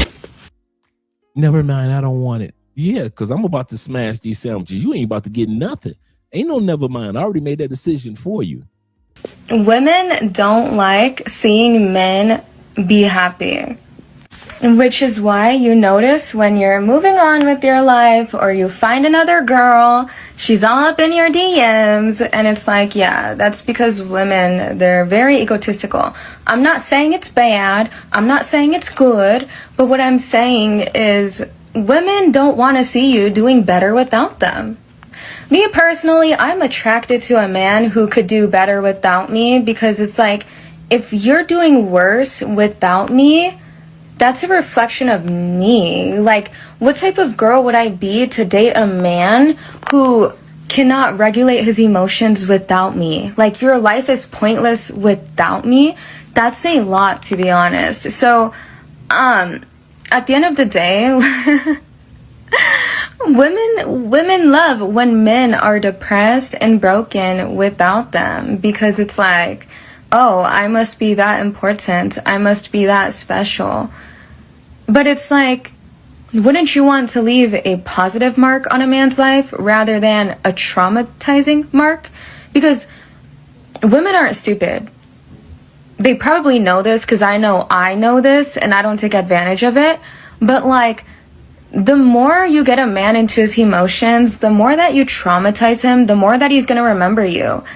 And, you know, I'm fortunate enough to understand when a man is giving me his trust and his emotions, I know what I could do with it, but I don't do it. And that's something that a lot of women need to fucking think about, but they don't. Because most women are the same. And what do I mean by most women being the same? Most women want power and control, and they will do whatever it takes to get it, even if it includes hurting people.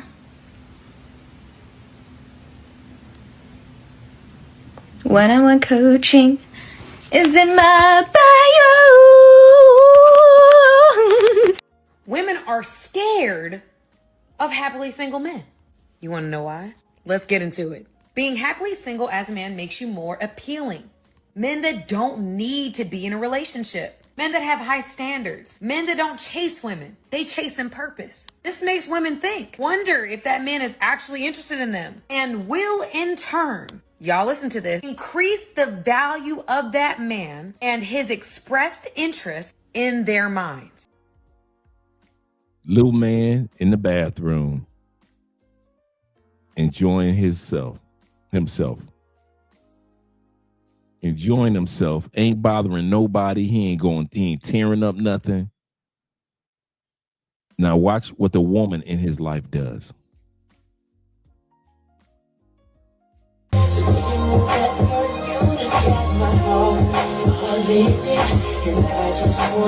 Get back in the tub.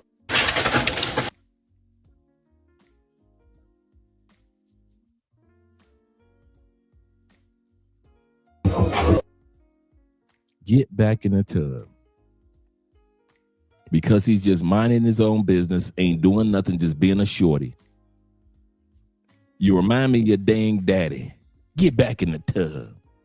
That's how your daddy got me. Get back in the tub. I see how you're going to be doing them little girls like your daddy did me. Get back in the tub.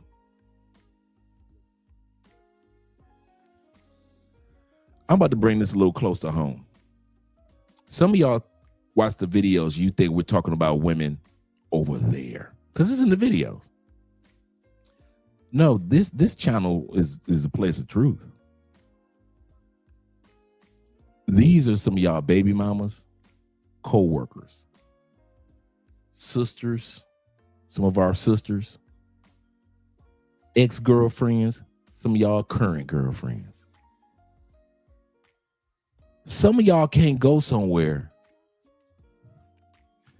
I remember I would be the charming guy. Among our crew, I was the charming guy. I got along with the wives. Okay, I got along with the wives. So whenever it was time to go somewhere, like when I was in a bike club riding motorcycles, right? We would tell my boy Rick, take your wife out, on Tuesday. Stay home on Wednesday. Don't be going to no clubs, because we going to a bike event this weekend in Indianapolis. What did Rick do? Rick be partying and having a good time all week. Then when Friday come, his wife looking at him like, I know you ain't going to that bike event. You've been gone all week. And we told this fool, do not go out all week. So who do they send to calm the wife down? Andre the Charmer. So I'm coming to his wife. Come on, girl.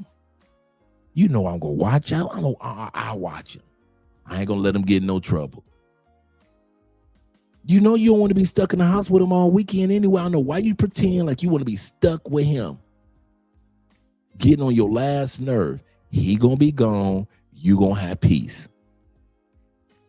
So let him go hang with us this weekend. And I used to have to do that all the time for my dudes. What's my point? For many of my dudes, even their wives didn't want to see them happy. Where y'all going? We about to go fishing. I'm going. No, you're not going. Why can't I go? No. We're going to be talking guy talk. We're going to be sitting around, farting, beers, just laughing. And you ain't going to be able to get half the jokes we're talking about anyway. You're going to get bored out there on the boats. And then we're going to have to go back in early because you're bored. And we're going to be looking at him crazy. No, you cannot go. So I was always the guy that they were seeing to talk to the wives. Some of y'all guys got women in your life that does not want to see you happy without them. They do not want to see you happy. It ain't about jealousy. It ain't about he going to be with another woman. Nope. It's the fact that she cannot imagine you having your own happiness without her being involved. And that's sad. Let's go back to the video. And that's why guys need to get their passports. Look at this scenario. I like this one.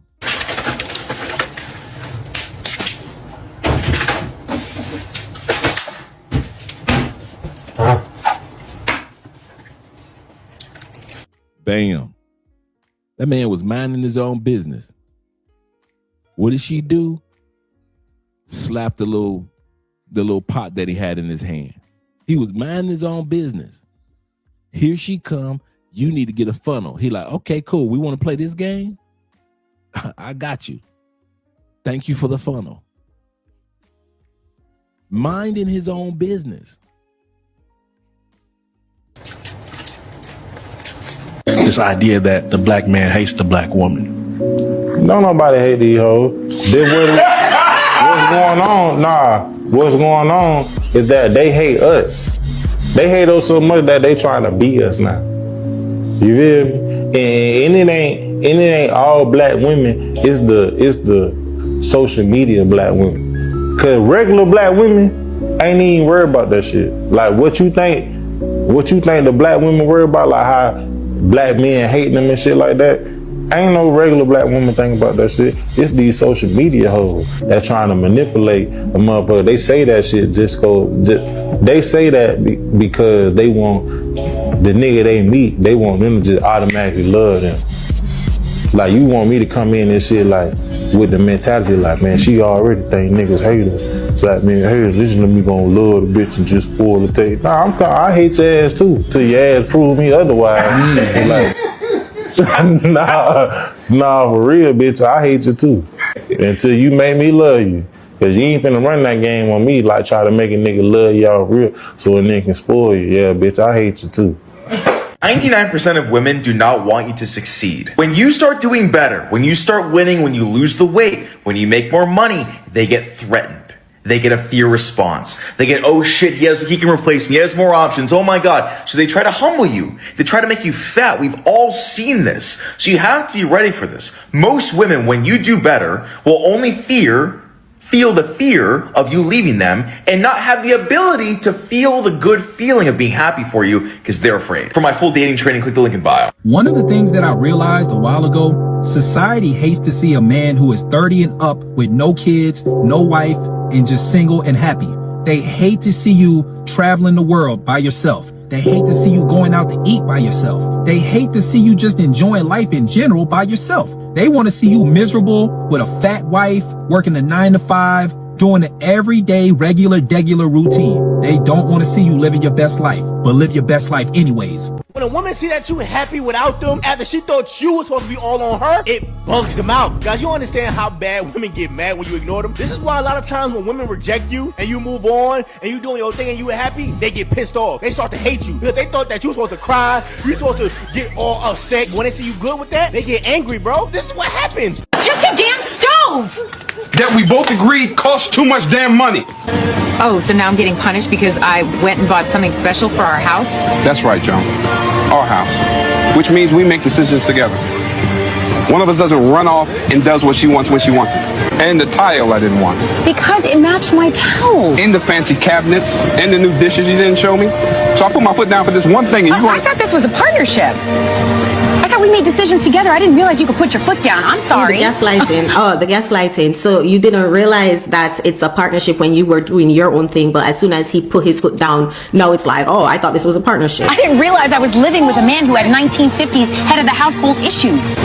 If you want to be head of the household, you need to make some head of the household money. You see? And there it is right there. Before even knowing what they were arguing about, I can understand that it's because she make more than him. That's why she's disrespectful. A woman puts a man value in his income. They don't know how to respect a man if he's not making 6 figures. I'm sorry, Aaron. Just so we're clear, you will never speak to me like that in front of other people or alone ever again. Or what? Wow. Wow. You're right, and I'm sorry. Nope. Too late. But we really need to get... I don't want to talk about it. Oh, I see. So if Aaron doesn't want to talk about it, then we don't talk about it? Okay. We both need to calm down. I'm calm. And obviously you are too, because you left your fiance out at a concert with a whole bunch of drunks, and here you are at home calmly sipping some chamomile tea. Joan. Can you imagine dealing with this? No, this is reality for a lot of men, you know? This is the reality for a lot of men, and clearly it's the reality for Joan's life too, because she old and still can't find a man. She probably like this acting scene probably came natural to Tracy. I don't want to talk about it. Well, I do. Okay?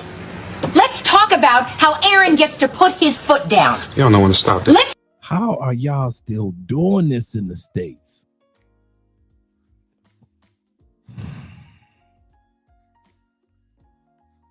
Could y'all stop lying to me and tell me the truth? Y'all done had some coochie I ain't never had before. It's got to be that. There is some coochie roaming around the United States that a lot of you guys have had, and I ain't never had it before. I have never had coochie good enough to tolerate what some of you dudes back home are tolerating.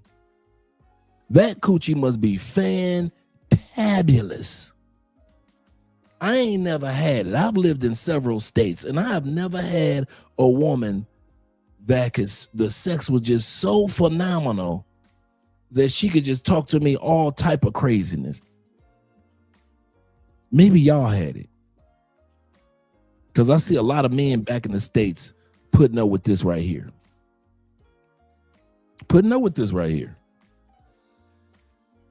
So maybe y'all had it, and hey, you know, Andre just ain't the one. He's not the chosen child. And so I ain't never had nobody that good to where they could talk reckless. Just reckless. Especially after he said we both need, Theo, you crazy. We both need to calm down. But the coochie so good, she feel that she could continue to argue. A fiance. You mean legally I can walk away and ain't got to deal with you no more? You that stole them towels and that tile on the floor that you chose. I don't see how y'all do it, man. Y'all got superpowers, man. You brothers back in the States, y'all got powers that are beyond me. I ain't never had nobody that good. I ain't never met nobody that pretty. I ain't never had nobody that's good that make me tolerate a woman just running off at her mouth.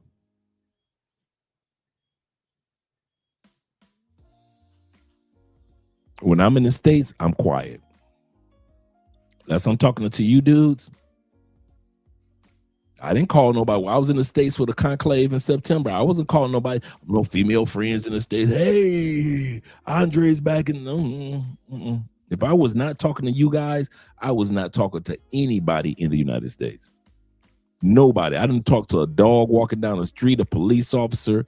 I talked to a Spanish couple when I went to a restaurant. And they were impressed with how good my Spanish was getting.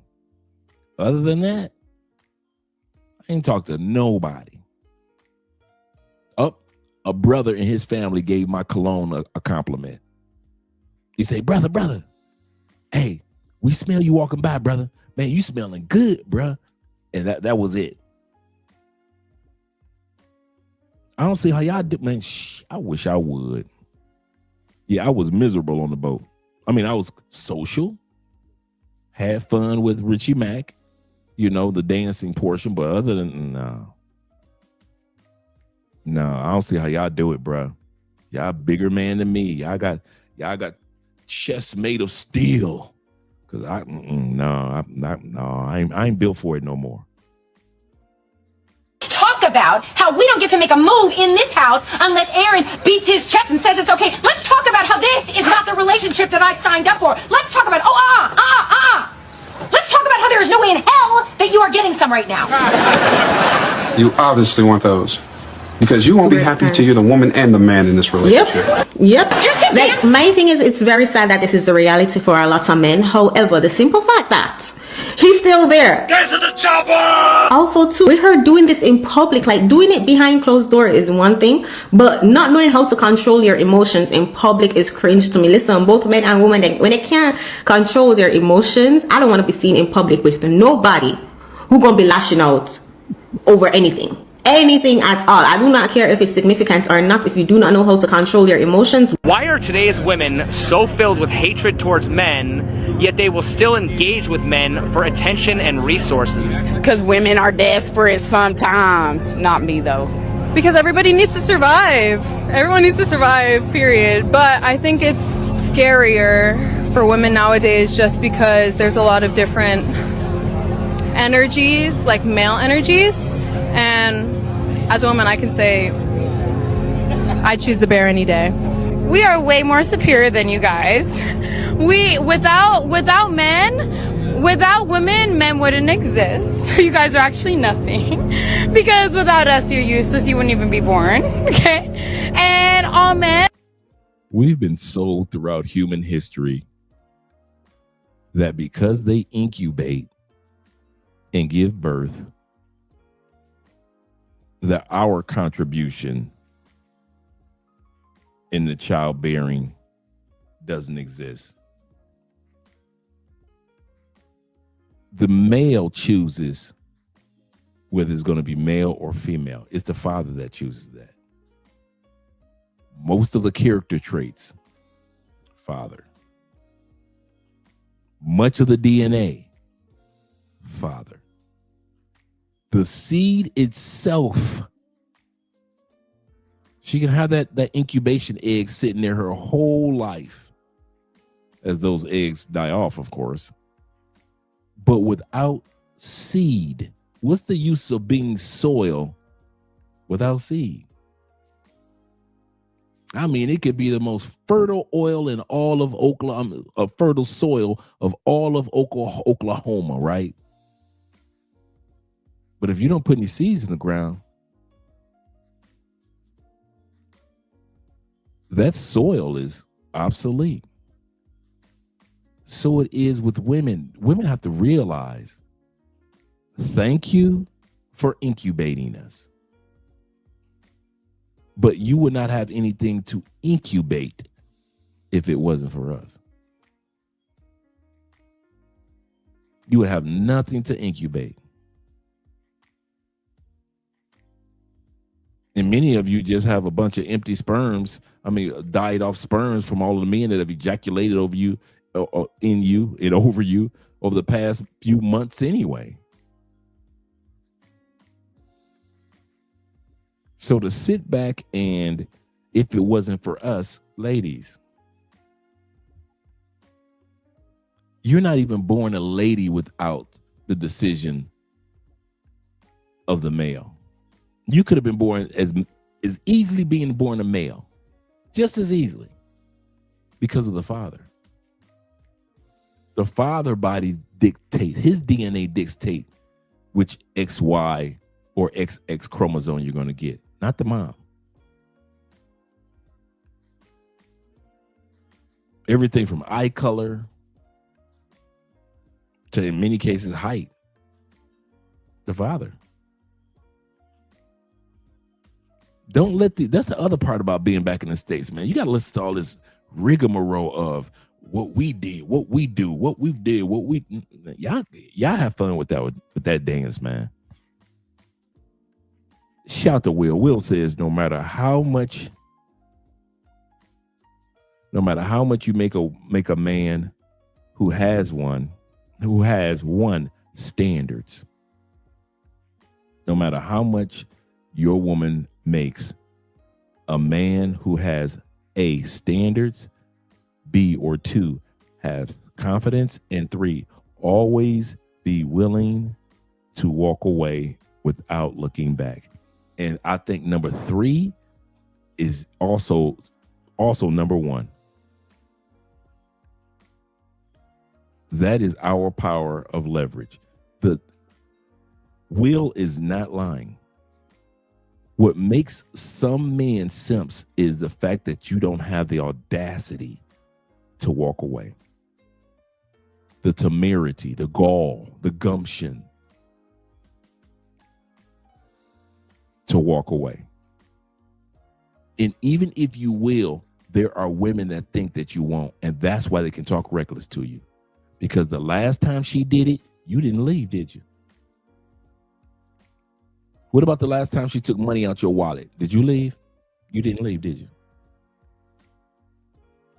What about when she wrecked the car and the car had to be in the shop for 2 weeks? Did you leave?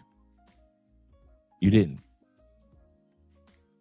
So if you never left, why do you think that she feels that you're going to leave her, even if she's yelling at the top of her lungs? You didn't leave last time.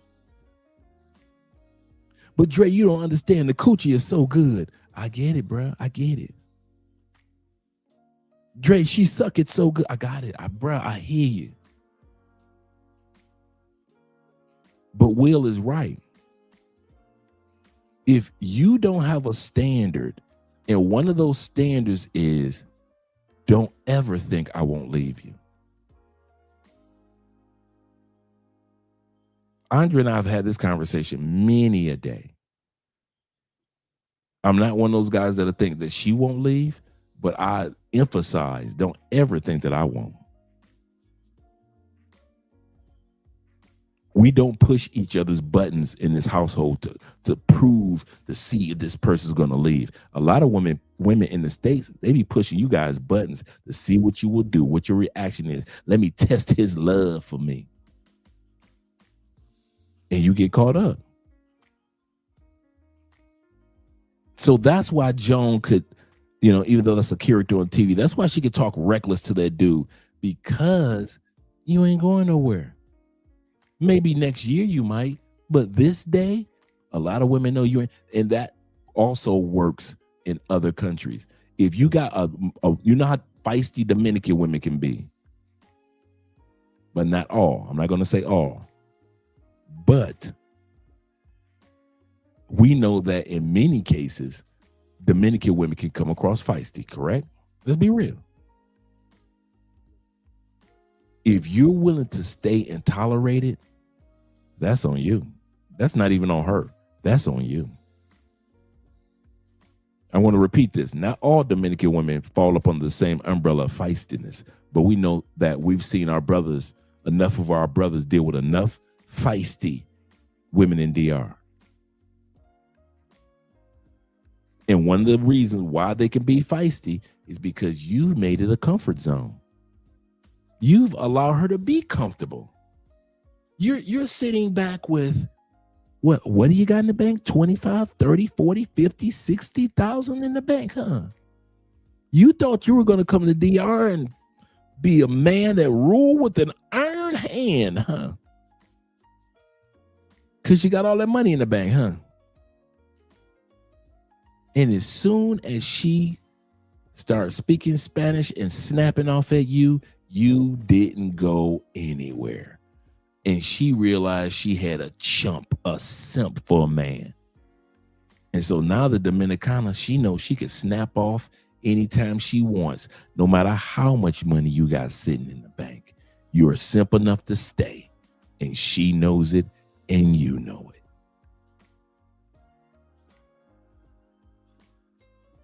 You know it. So a lot of times we wonder why we're going through that. And Will is 100% correct. Your ability to say no. If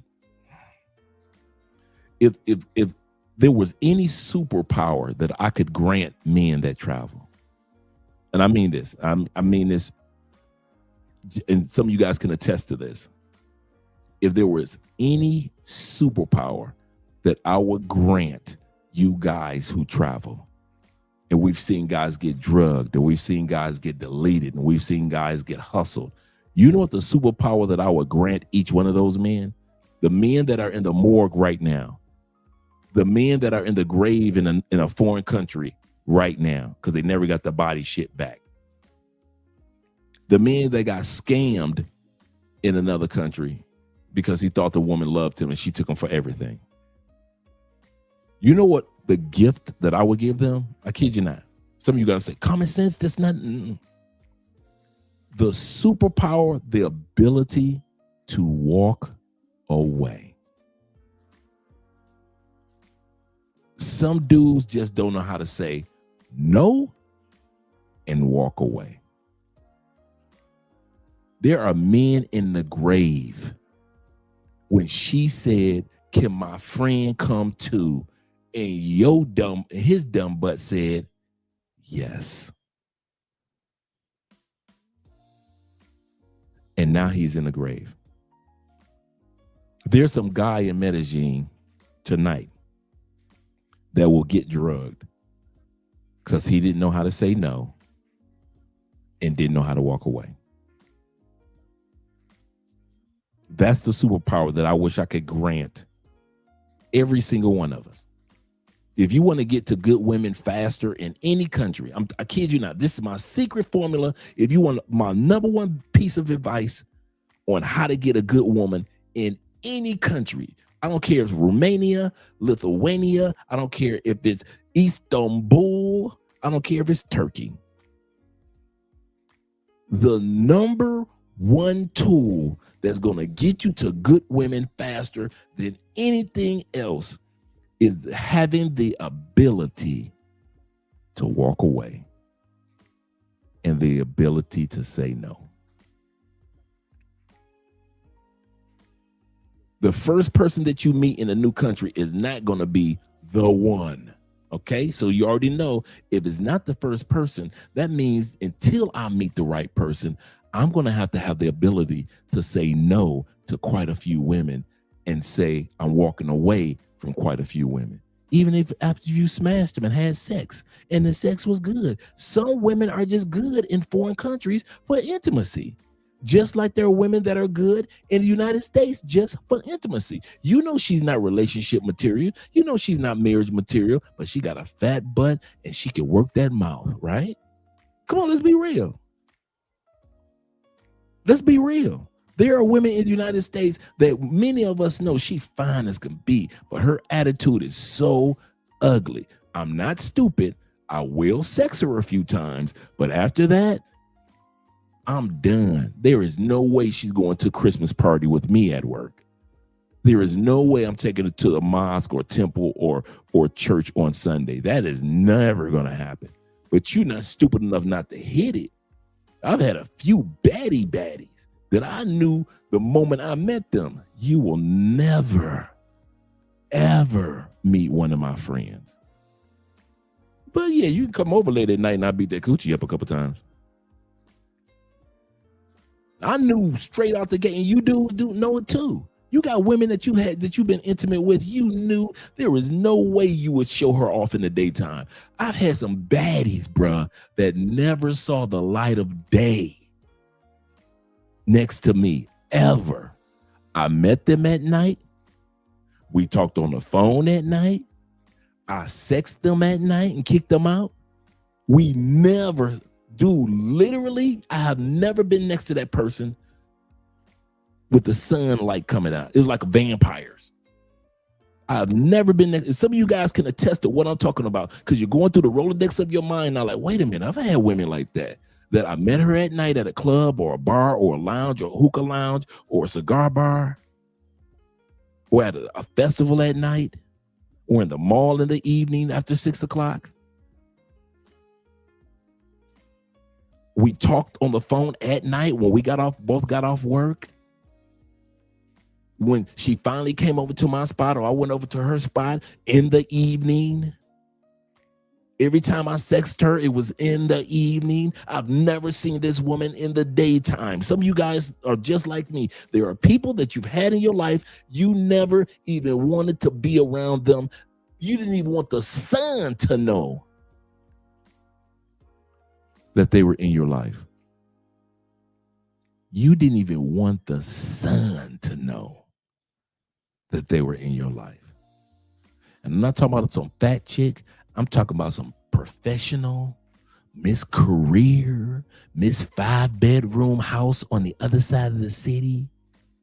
But her attitude was so bad, you knew she was only good for late night creeping.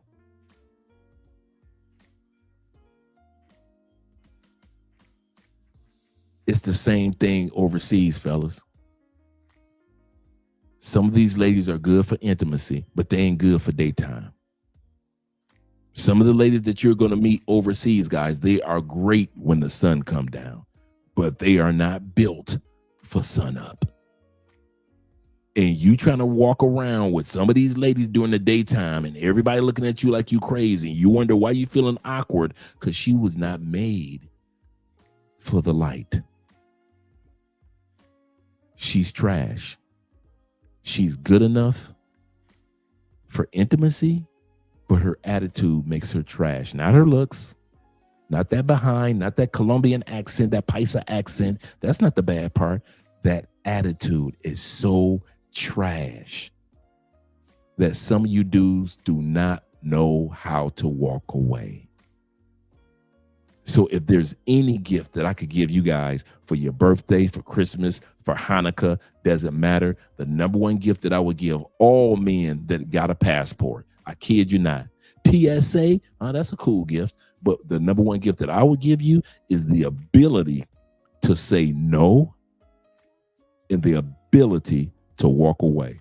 Once you master those two, your experiences of travel around the world will amplify tenfold because people that don't need to be in your face will no longer be in your face because you told them no.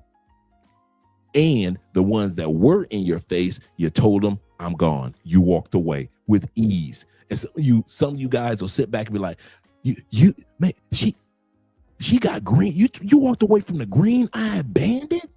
Yeah. You walked away from the one with dimples? Yeah. You walked away from the one that got the cute little cleft? Yeah, I walked away from her. Man, her waistline is so, and her breast. I walked away from her. You guys got to get in the habit of walking away from a lot of women in order to get to the good ones. Some of you guys wonder how these dudes get into these good women. How the hell y'all getting these good women? You must be spending money. No. We're saying no, and we're walking away. Just in case you wonder what our secret power is. It's not our wallets, guys. I'm going to say this again. All men are expected to spend money. So all of us spend money. Mine is called responsibility. Ronan Travels is called responsibility. Some of you guys that are in relationships is called responsibility. Some of you guys that aren't in relationships is called luxury. You have the luxury of spending money on women the way you want to. Ours is a responsibility. Yours is called luxury. But we all are going to spend, right? So let's not use that one. We all gonna spend. But the problem that you guys have when it comes to how the hell they meeting these good women? Because we said no and walked away from the trashy ones, even if we sexed them already. Even if we beat the brakes off of her for a week or two, we knew I ain't keeping this chick. How many of y'all come on, put a 1 in the comment section? If I'm telling the truth, I'm gonna come back to the super chats. Put a 1 in the comment section, gentlemen. If you've ever been with a woman that you knew she was only good for intimacy, that was it. Her attitude caused her to lose out on a good man. You knew it. I knew it. You just smashed. She was smashable. Sexy, pretty feet, pretty hands. All the hair was hers. But that attitude was so bad that you was like, nah, I ain't stupid. I'm gonna beat the coochie up. I'm a man. I ain't stupid. She gonna get her back broken. But you had enough sense to say no and walk away. And she didn't even understand how you have that power. All the other men couldn't walk away from this. And you said no and walked away. And you did it with ease. You like, yeah, I done smashed about 5 times. Yeah, I'm done with this one. She calling and texting, are you going to come over this evening? You guys used to have it scheduled every Wednesday night. You'd be over her place or she'd be over yours. Now she had it already planned. On Wednesday night, let me go ahead, shave my coochie, get myself on track. So-and-so and so-and-so was coming over, right? She thought you were coming over. And then all of a sudden that Wednesday came and she calling you and texting you. You're not texting back. You're not. She was only good for the intimacy. The attitude was that bad. You didn't want to have conversations with her. You don't really want to get to know her. You didn't even know her last name. If somebody would have put artillery to your head and said, what's her last name? Oh, bro, I don't know, man. I barely remember her first name.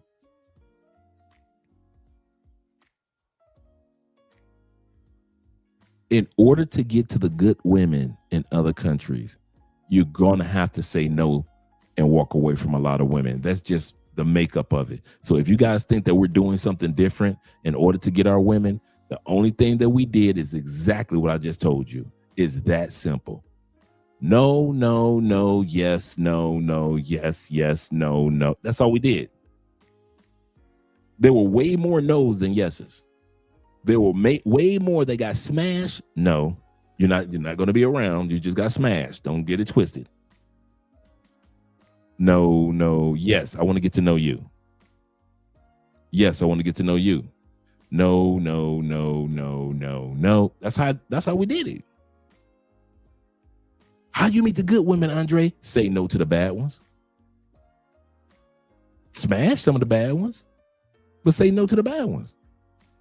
Dudes would not be in, like I said, they wouldn't be in the graves. A lot of you dudes a lot of your partners that got scammed, or when they got scammed, all they had to do was walk away that particular night. All they had to do was when she pulled her cell phone out and said, can my friend come over? And showed you the picture of the friend. All y'all had to say was, no, she can't come over. That's all y'all had to say. What did y'all say? Yeah, she can come too. She fine. So all you thinking about is your little threesome. You're in Medellin and you're going to get your threesome on. You wake up 3 days later, all your stuff gone. Because you didn't know how to walk away and you didn't know how to say no. And that was it. And you wonder how we got our women? That's our number one secret. We said no to a lot of women and we walked away from others, even if we sexed them. He said the clock tower is better than putting up the crap than putting up with the crap with model women. I can agree with that. I can agree with that. A lot of times pay for play do treat you better than some of the ladies of the night. That is true. I mean, the ladies back in the States. Let me scroll down, get to these brothers. Then we're going to get back to the video.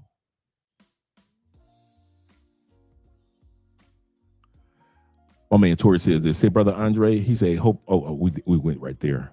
Let me scroll down a little further. Nobody. Okay, we talked about the standards. David says this. He say, Lord Jesus, forgive me for this joke. These women think they marry from the Bible. Seriously, they do think they're married. I'm a Proverbs 31 woman. That's what they always want to say. Getting pregnant without a man. That's what they want us to think, that they got the immaculate inception. I hope I said that correctly. Will said this as well. He said, T-Mac and I were talking about that topic about today. He said the ability to walk away versus simping and simping. I'm telling you guys, you're going to save yourself a world of headache with this last bit of advice that we as a group had just shared with each other. If you just master the Shaolin Temple, nothing else, your money, cool. I got 5,000, I got 10,000 in my pocket. That's not going to save you for when it's time to say no. Your money will not eradicate the moment when it's time for you to say yes to a particular person or no. You can't reach in your wallet and say, wallet, give me wisdom so I don't make the wrong mistake, wallet. It doesn't work like that. Your wallet is not full of wisdom. It's full of money, right? Right? It's not full of wisdom. You need to know that even if you've been intimate with that person, that this is a person that you need to say no to and walk away from the next morning. And don't feel bad or feel mad because you walked away. You crazy. There are women that you're not going to have sex with in other countries that you're going to walk away from. I walked away from more women that I was not intimate with to get to the woman that's in the other room. I'll say that again. There are a lot of women I said, no, you ain't even worth the sex. Keep it. Keep it. You walk away from people to get to your person. You know, like women like to say, who's my person? You get to the person who you want to be with. Whether it be a long-term relationship, whether it be a friendship, whether it be a situationship, whatever you want to define it as, that's up to you. But the one thing that you are going to have to do that all of us have in common is you're going to say no and walk away from a lot more women in these foreign countries than the women that you're going to say yes to. If you're saying yes to more women, you're doing it bass backwards, bruh. If you're in DR and every woman can have access to you in DR, you're doing it bass backwards. There is no way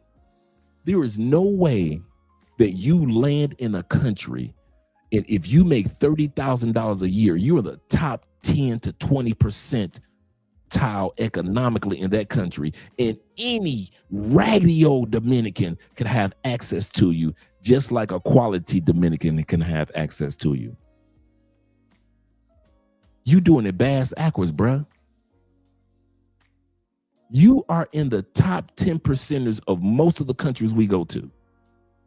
Act like it. Act like it. I dare you, act like it. Okay. Do rich people in the United States know how to tell us mere mortals no? Do guys with money in the United States know how to tell some regular everyday sister that we might think cute, know how to tell her, no, you can't get in the party? So you can't just go up to a Diddy party. Well, let's use a different example. Leonardo DiCaprio party.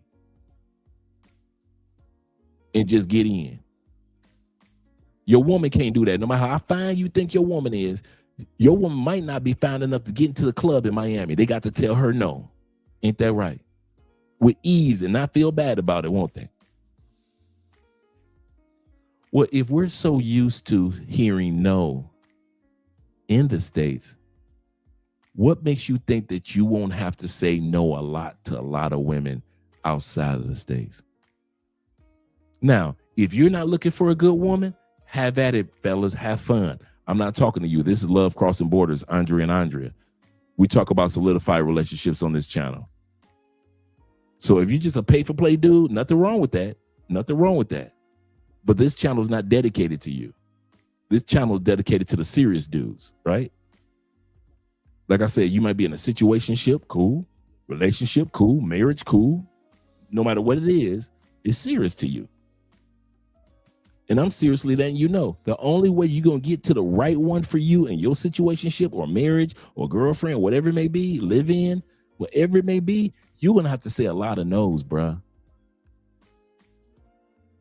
And some of y'all may not, because you got a pocket full of money, you thinking that I ain't got to say no to none of them. And that's how you end up in a grave in Medellin, a coffin in Cartagena, a pine box in the Philippines. Because you think because you have money, you don't need to have wisdom. So go ahead. Don't say no. And then dudes be, hey, Will. And then they be mad at me and you because we got decent people in our lives. We don't just let anybody just walk in and out of our lives. And then they be mad at us because we come down here to these different countries and act like we got some sense in our heads. Shout out to Will once again. He said, ability to walk away, unlike the ability of simping. Will says this. He said, I've lived here 15 months. Man, that time was flying by, Will. He said, I've walked away and said no because I'm not in a hurry to take your time and study your subjects. Absolutely correct. He said, I'm not in a rush. He said, it's okay to be alone and happy with yourself in another country. I'll put this out there, in another country. Will and a lot of other men have accomplished so much in these other countries because they didn't rush it. They didn't rush it. They wasn't tripping. I was like, bruh, I was not rushing. Man, I left the United States because of the United States. So when it came to women, I was not rushing it when it came to women. Did I have people I dated here and there or just had intimacy here and there? Yeah, that's one thing. But as far as like something serious, I didn't rush it. I probably was more serious with Colombia, the country, than I was with Colombianas. I'm gonna say that again. I was more serious with my relationship with the country of Colombia than I was with any Colombiana before I met Andrea. There was no, well, Andrea is my second girlfriend. No. Andrea is not the first person I was intimate with by far. But as far as me, okay, I've met somebody, let me see if I can be serious about them. I would give her that. But everybody else, well, you just getting smashed. You trash. And they were gorgeous, but they're trash. That attitude, ugh. My man Crypto in the building. Crypto Dragon Emperor, 8 months member. He said, excellent evening, Andre. He said, to all my brothers, salute and abundance to you all. Listen to Dre, gents. I kid you not, man. Shout out to you once again, Emperor, being in the building. Kid you guys not. My relationship with Colombia has been far more important. Okay, let's say I hadn't met Andrea. I would have met a country. Whether it was Thailand, whether it was parts of Africa, whether it was maybe Brazil. I left the United States because I was looking for a country, not coochie. Coochie was cherry on the top, but it was not the reason why I left the United States. And that goes for a lot of us. A lot of your brothers and even sisters left the United States because of the United States. And it was more important for us to find a country that gelled with our beliefs and our needs than coochie ever was. Because I refuse to find the right coochie in the world, but now I got to go back to the United States. because I didn't take looking for a country serious. Yeah, I took finding coochies serious, but I didn't take finding a country serious. So when Will and all the other brothers that I've met say, when I meet somebody, I meet somebody. That's how I was. When I meet somebody I want to really get to know, I'll meet somebody I really get to know. But until then, I'm going to be serious about Colombia, the country. Philippines, the country. Turkey, the country. Panama, the country. Some of y'all are so busy trying to smash the Panamanian chicks, which is nothing wrong with that. Nothing wrong with that at all. But if you really are looking for a country, you need to start getting serious about countries and not just coochies. Coochie should always be just a cherry on top. It should not be the cake itself. Take it from all of us in the comments that are letting you know that's how we were able to move to other countries. We made the countries the cake and the coochies were just cherries on top.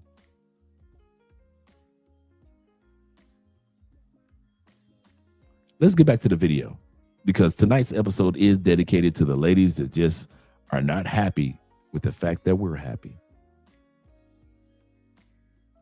And this is crazy. Some of the craziest looking women have the audacity not to be happy that men are happy. And whether you were with them for 10 years. I got a question for all my ladies out here.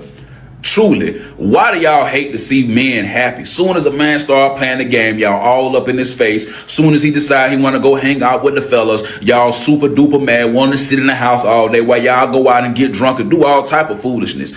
I'm just confused on that. Why when a man wants to have his personal time, a woman always got to be in the way? What you trying for? Come on, bro. All right, after this, can I play one more game? No, I want you to get off right now. You've been on literally all day.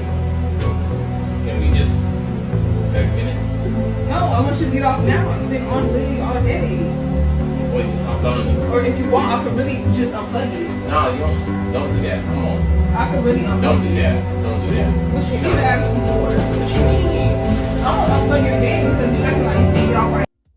She cannot stand to see him happy to where she's ready to unplug the game.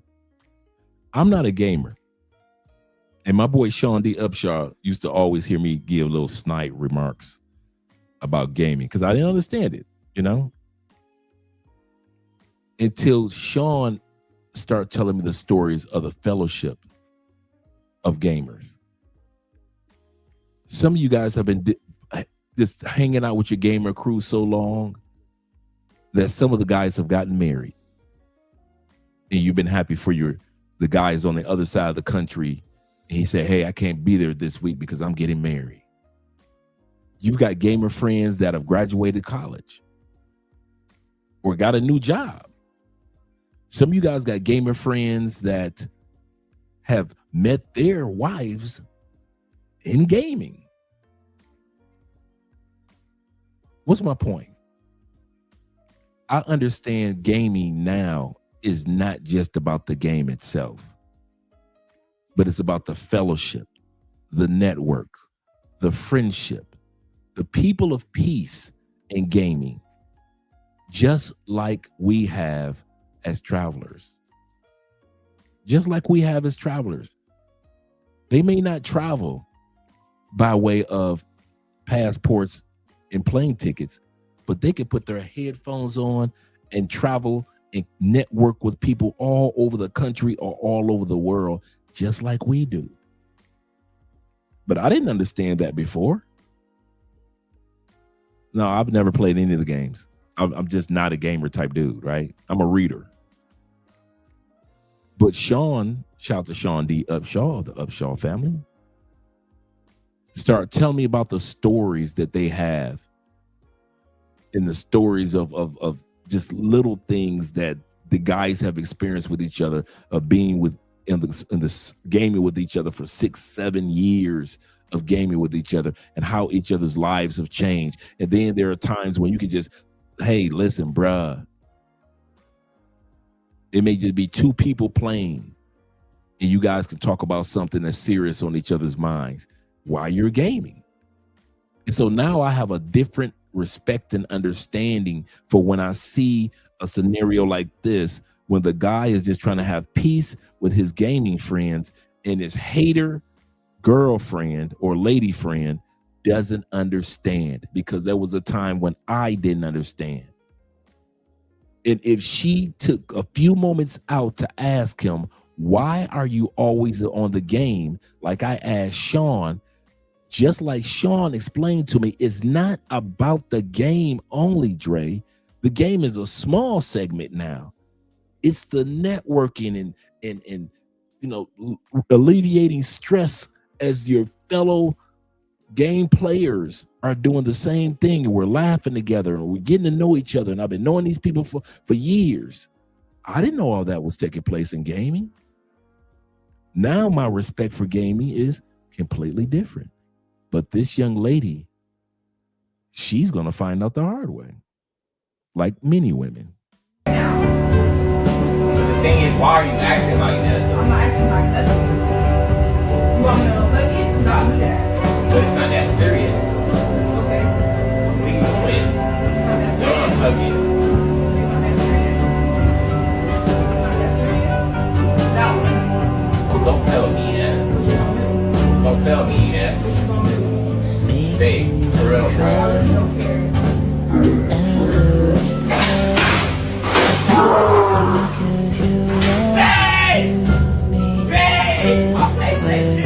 Come on, bro! What you trying for? Come on, bro! Come on, bro! It ain't a joke! You really disrespected me to my face! Dang, bro! I am an adult. This is the new norm. Welcome to the United States. Take your seats.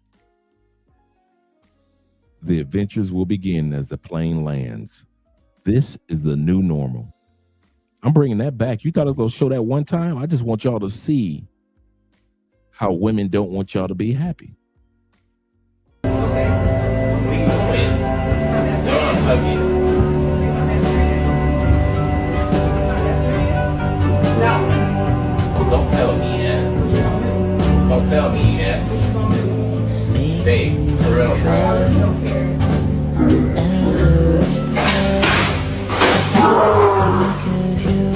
If that had happened in Colombia, Lord have mercy. If that had happened in Colombia, with the police standing there, he'd have mopped her up on the floor. He'd have took that game and destroyed it on the side of her face. If that had happened in other countries, that's why I always tell American women, the safest and best place for you to be to have your little six-figure dreams is in the United States. Don't come out here to the world. Don't come out here in the world and try to date. Because if that was in Colombia, shh, the police would have stood right there till he got done mopping her up. They'd have stood right there until he got done mopping her up. They wouldn't have locked that man up. It's because here's the reason why. Because the police are on his side? No. Here's a reality that a lot of Americans don't realize. Not every country is a jail or prison or incarceration country. Not all countries are incarcerating their citizens to make money off of them for the prison industrial complex. Colombia does not have a prison industrial complex to make money off of the back of its citizens if they incarcerate them in masses. Many European countries don't have that. Some African countries do, but not most. Most countries in the world don't have a prison industrial complex like the United States. Canada doesn't. UK doesn't even have it like that. We know most of Europe doesn't.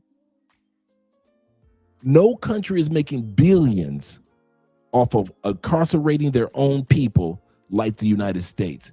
That's why when you come to Colombia, they're not locking everybody. Hey, wait a minute, but she did this. I want her locked up. No, this is not the States. So if you want to come to Colombia or DR or Brazil and these other countries, and you think somebody's going to get locked up for every little thing because you did something stupid, these countries aren't wired like that. I want to say this again because nobody's talked to you guys about this.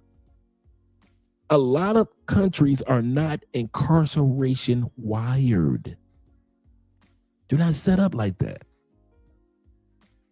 And so you're going to have to come to the reality that if I go to this particular country and if I do something stupid, this person may or may not get incarcerated. You ever notice in Colombia when they finally lock up a young lady, you notice that she's done it like 5, 6, 7, 8 times to 5, 6, 7, 8 people. Then they lock her up. You ever notice that? When the last time you saw a Colombiana drug a dude and she went to jail for doing it one time? I ain't heard of that. Now, how many times have we seen a Colombiana locked up for drugging a dude and they found out this was her 7th time, 8th time? We see that all the time. And she'll end up getting like 5, 15, even up to one young lady just got 20 years. Because the person she drugged died. What's my point? Stop going to these other countries thinking that they lock people up like the United States does. They don't. The safest thing that you can do is be you, who you are in the States. You're wise in the States, be wise in DR. Be wise in Thailand. Be wise in Korea and Vietnam. Be wise in whatever country you're going to. That's the best thing that you can do for you. Because if you're thinking that the police are about to come kicking in doors and locking somebody up every time, like that situation with the PlayStation,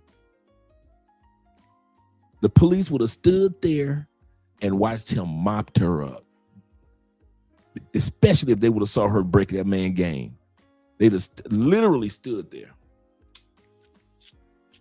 You see the soccer game last night? Who won? What? Man, I thought they was going to win. That's how Colombian police will do.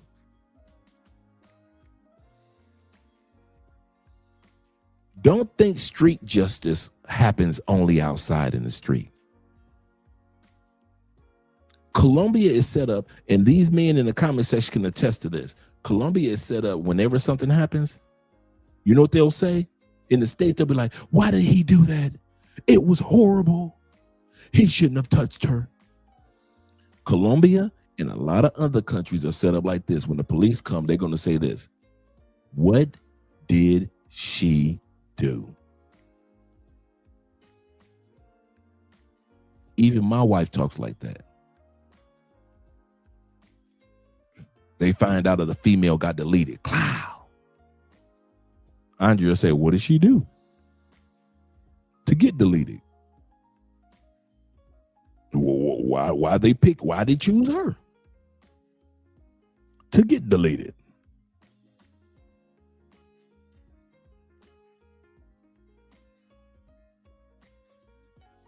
This scenario is only safe to take place in the United States. Because most countries, guys, the police wouldn't have. Women in the United States know if you put your hands on them, you're going to be incarcerated. Well, in most countries, they ain't locking people up that fast.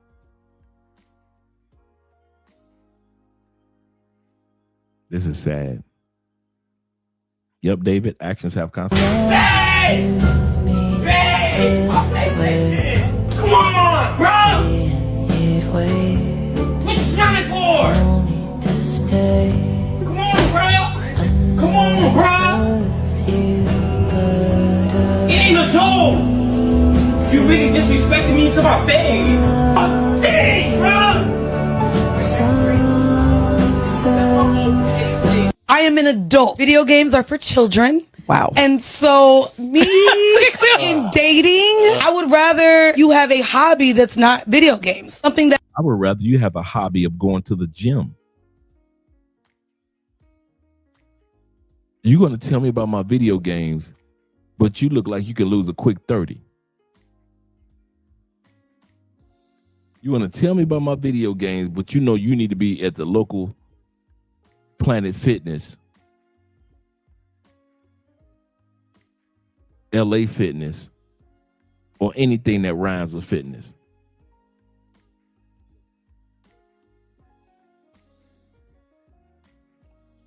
T-Mac says this. He said, I'm a gamer now. Shout out to you, brother.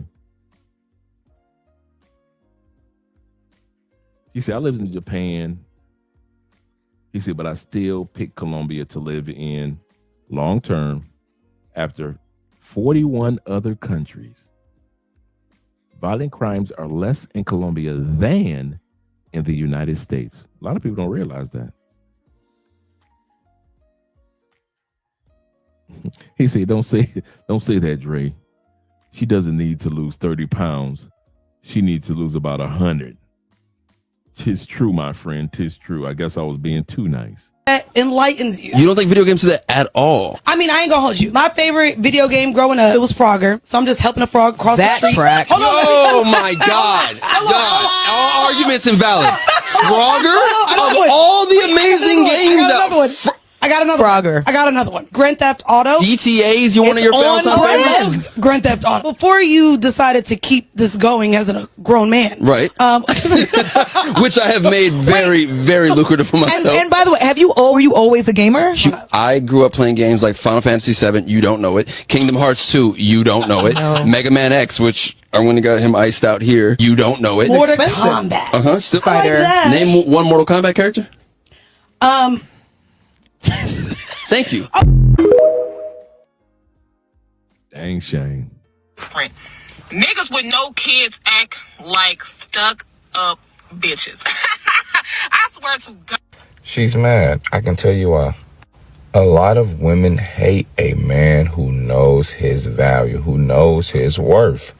If that man went 25, 30 plus years without having a child or children, why would he settle with a woman who has children?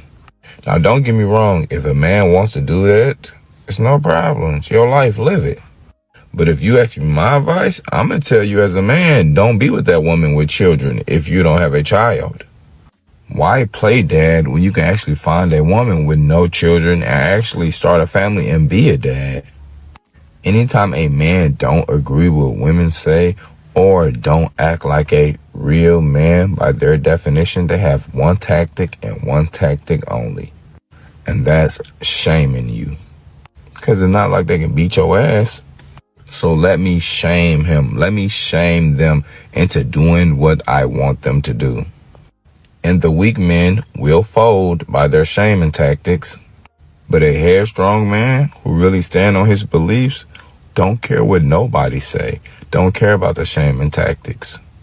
At the end of the day, you just got to let a woman talk, because that's more times than not what they're going to do. Here's why a woman could literally hate your guts, not like you at all, not like your personality at all, but still be attracted to you and consistently desire to sleep with you. Let me explain. What guys have to understand is that attraction cannot be negotiated, which means she can't necessarily control that she's attracted to you. So she could hate your beliefs on how you view the world. She might hate how you look at things with your mindset. She might even not necessarily like the way that you go about your dating life. But here's the funny thing. If you cover the main female attraction mechanisms such as looks, money, status, charm, charisma, things of that nature, and you show future earning potential because you have resources, it now becomes very hard for her not to consider you a real viable option. She sees your future, she sees that you don't necessarily bend or break just to please others, and because of that, she's attracted to you. This is why oftentimes you will see women consistently complain about the guys that they end up sleeping with, and why those guys constantly have the most options. This is just one small piece of the language of women. If you want to master the language of women end to end, what I recommend you doing is checking out what I made for you. It's in my bio, it's in my description. You'll love it. Women that make hating men their whole personality really irritate me. Because if you hate men, why do you still fuck them? Why do you still seek validation from them? Why do you still text them? Why do you still have their babies? You get what I'm saying here? Like, it's very confusing. There was this one girl, her name is Drew, I think. Her whole entire platform that she's created, I thought she was funny in the beginning. I'm in a happy, loving relationship, and there's no reason to, like, hate men. But she made her whole platform on hating men, and women follow her and look up to her. And she has a fucking husband. How can you hate him? How can you hate men, but you have a husband? I always think the girls that follow her and comment, she going for the grift. She going for the money. Like Beyonce. Beyonce has made, think about how many millions Beyonce made talking about all the single ladies. Put your hands up. Have them put a ring on it.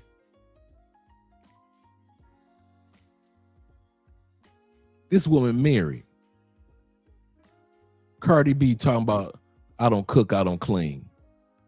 Not even a month after that video came out, there's video that came out, her cooking, cleaning, and sweeping. But I don't cook, I don't clean. Women are so gullible sometimes. Not all women, but too many of our women are gullible when it comes to this narrative of the independent woman and the feminists.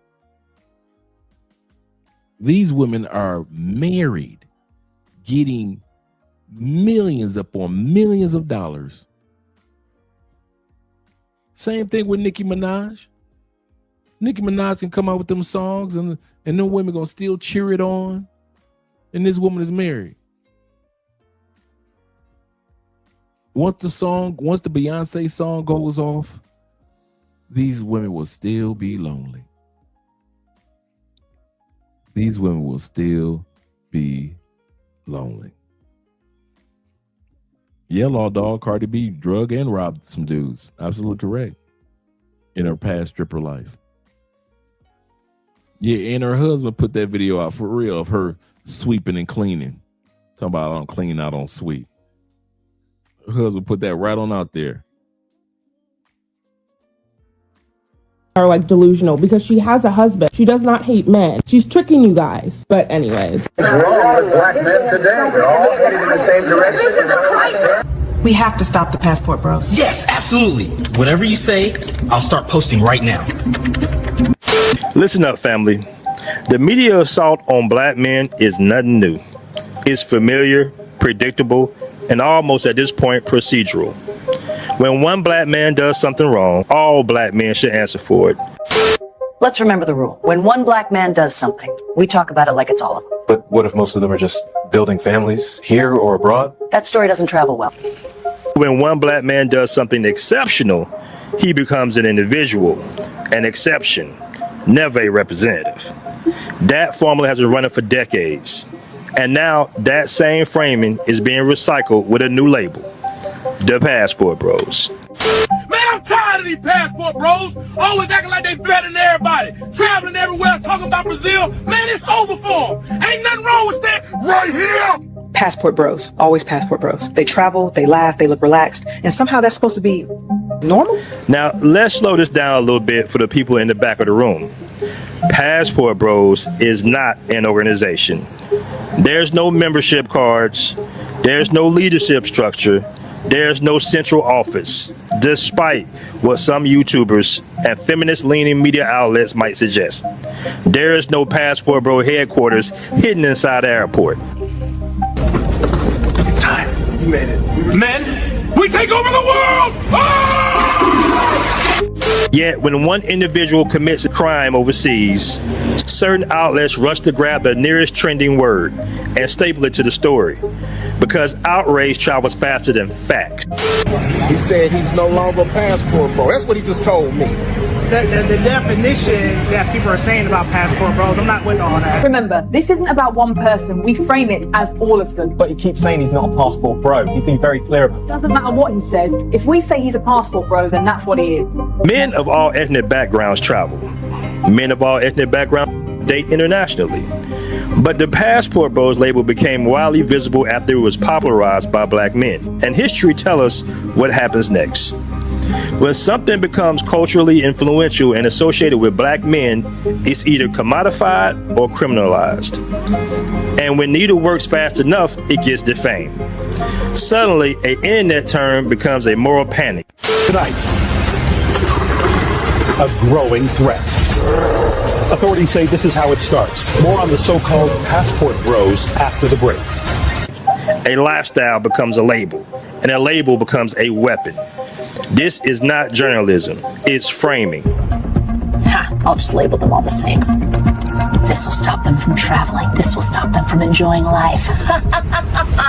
The American women will love this. I want to be like them. So loud, so confident, same anger, same energy. So, this is the style? Yes, this is the formula. We have to stop the Passport Bros. Yes, absolutely. Whatever you say, I'll start posting right now.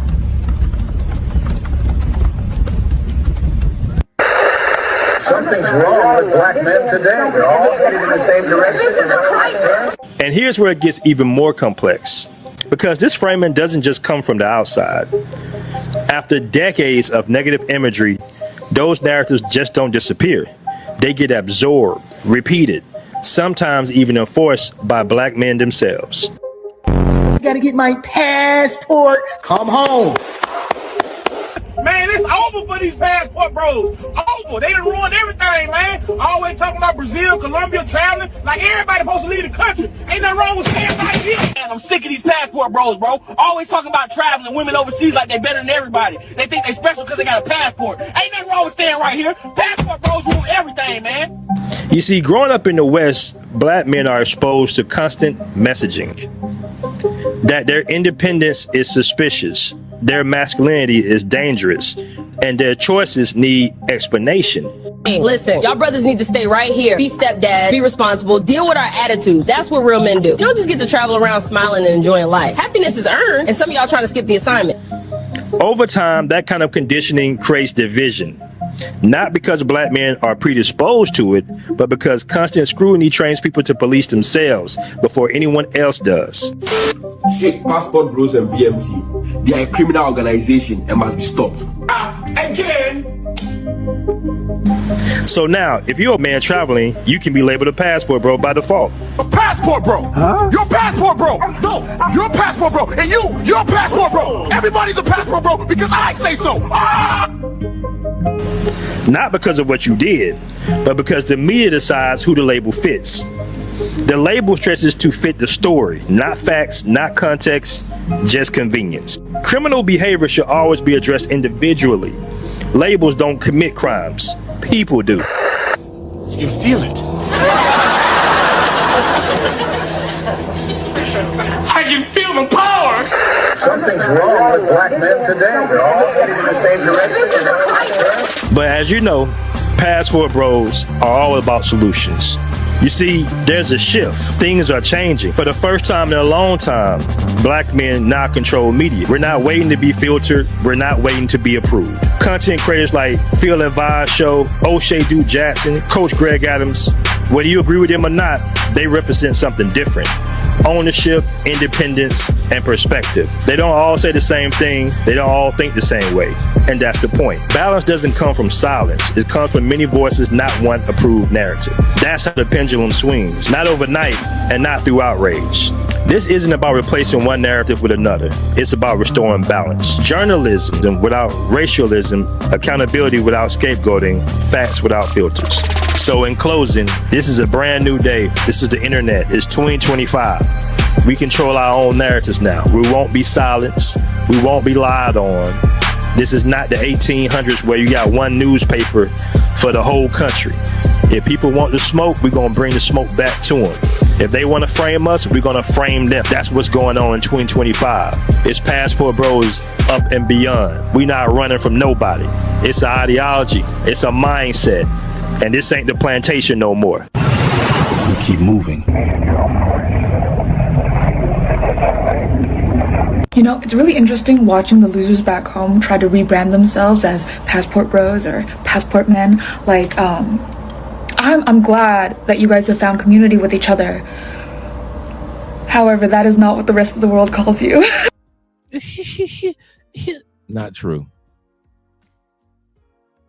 Ding, you got us. So here's this young woman who I think is of Burmese descent, living her cushy little life in the US. She probably never worried once about things like malaria or being on the wrong side of a military takeover. And she wants to call us the losers back home. Now, it's no good calling her out, because for every guy like me who does call her out, there's 10 more guys waiting to pat her on the head. And that— Absolutely correct. Absolutely correct. No matter how much work we put in, there's guaranteed that there's going to be a simp somewhere that's going to try to counteract what we've been working on. It's always like that. It's not that you need to bring the truth just to women, but then you got to bring it to the simps. The women won't believe it. The simps won't believe it because they're trying to get with the women. 100% correct. So at the end of the day, do realize it's not just women that aren't happy to see you happy. There are a lot, and I mean a lot of men in the United States that are not happy seeing you men traveling, seeing you enjoy your lives, seeing you establishing new lives. They're not happy about that at all. Men. That's how it is in Western society. Western society is a beta provider for every type of female. When an Asian woman starts acting American, she slides over to the American guys and gets a pat on the head. When she gets ran through, she slides over to the beta providers who are just happy to get any kind of woman at all. And then when she starts acting ratchet, she slides over to the ratchet guys. And that's just how it goes. At any point in the spectrum, there's going to be some guy out there who's just going to say everything's okay and just pat her on the head. Get your passports, get out. And if you've seen enough of these videos but you don't know how to get out, check out my bio. Greatly disappointed me since I've been living here is the amount of coonery that I've seen in Tokyo. And sorry to say, but it's mainly from black men from America. The coonery. The fact that you guys are enjoying yourselves in Japan, in Tokyo, Japan. The coonery, she says. Because nobody wants to date her or her colleagues. So because you guys are able to smile in Japan and she's not, your smile she considers to be coonery. The way that I have to watch y'all treat me and my fellow black sisters like shit, but treat the Japanese women all delicately like they're special flowers. You know what I find the problem with our sisters? They don't want you to treat them like sisters. For all you dudes that be talking about my black queens, my sisters, the sisters. You do know they don't want you to treat them like sisters. You do know that, right? I'm serious. I'm not being facetious at all. I discovered that years ago. When I started traveling to other countries, and I would go back to the States, and I would literally treat sisters as just like in church or at the mosque or synagogue, like sisters. They hate it. They want you to pursue them as mates. But if you treat them like sisters, like this, my sister, power to the people, they don't like that. We just use the term flippantly in the black community. I'm a brother, that's my sister. Da, da, da. Shout out to my man Ben Dixon in the building. I know you've been here for a while. And my man Note Limit. Sisters don't like seeing that, man. You literally treating them as you're at the spades table and you're literally not giving them a flirtatious look. You're not cracking any jokes of flirtation. They don't like that. They don't like you going out to the club and you're not buying drinks for them or asking them for a dance. You're just spending time to yourself or hanging out with your boys. They don't like that. You going to the church or the mosque because you're trying to be spiritually focused for your next trips. And you're not flirting with anybody. They don't like that. I'm just giving you guys a head up. When you start traveling and you start treating sisters as just sisters, Watch how they flip on you. They do not want to see you happy. One of the reasons is you treat them as sisters. And even when we go to other countries, they be pissed at us due to the fact that we talk to them as sisters. We don't flirt with them when we see them in other countries. Hey, sister, how you doing? You need anything? Okay, I'll talk to you later. We ain't flirting like, oh, girl, you looking good. Where you going? Let me get your number. We don't do none of that. We treat them like sisters in Japan. We treat them like sisters when we're in Africa. We treat them like sisters when they come here to Colombia. And they cannot stand it. How you gonna be a black man smiling in the face of all these Japanese people in Tokyo, but you treat the sisters like sisters?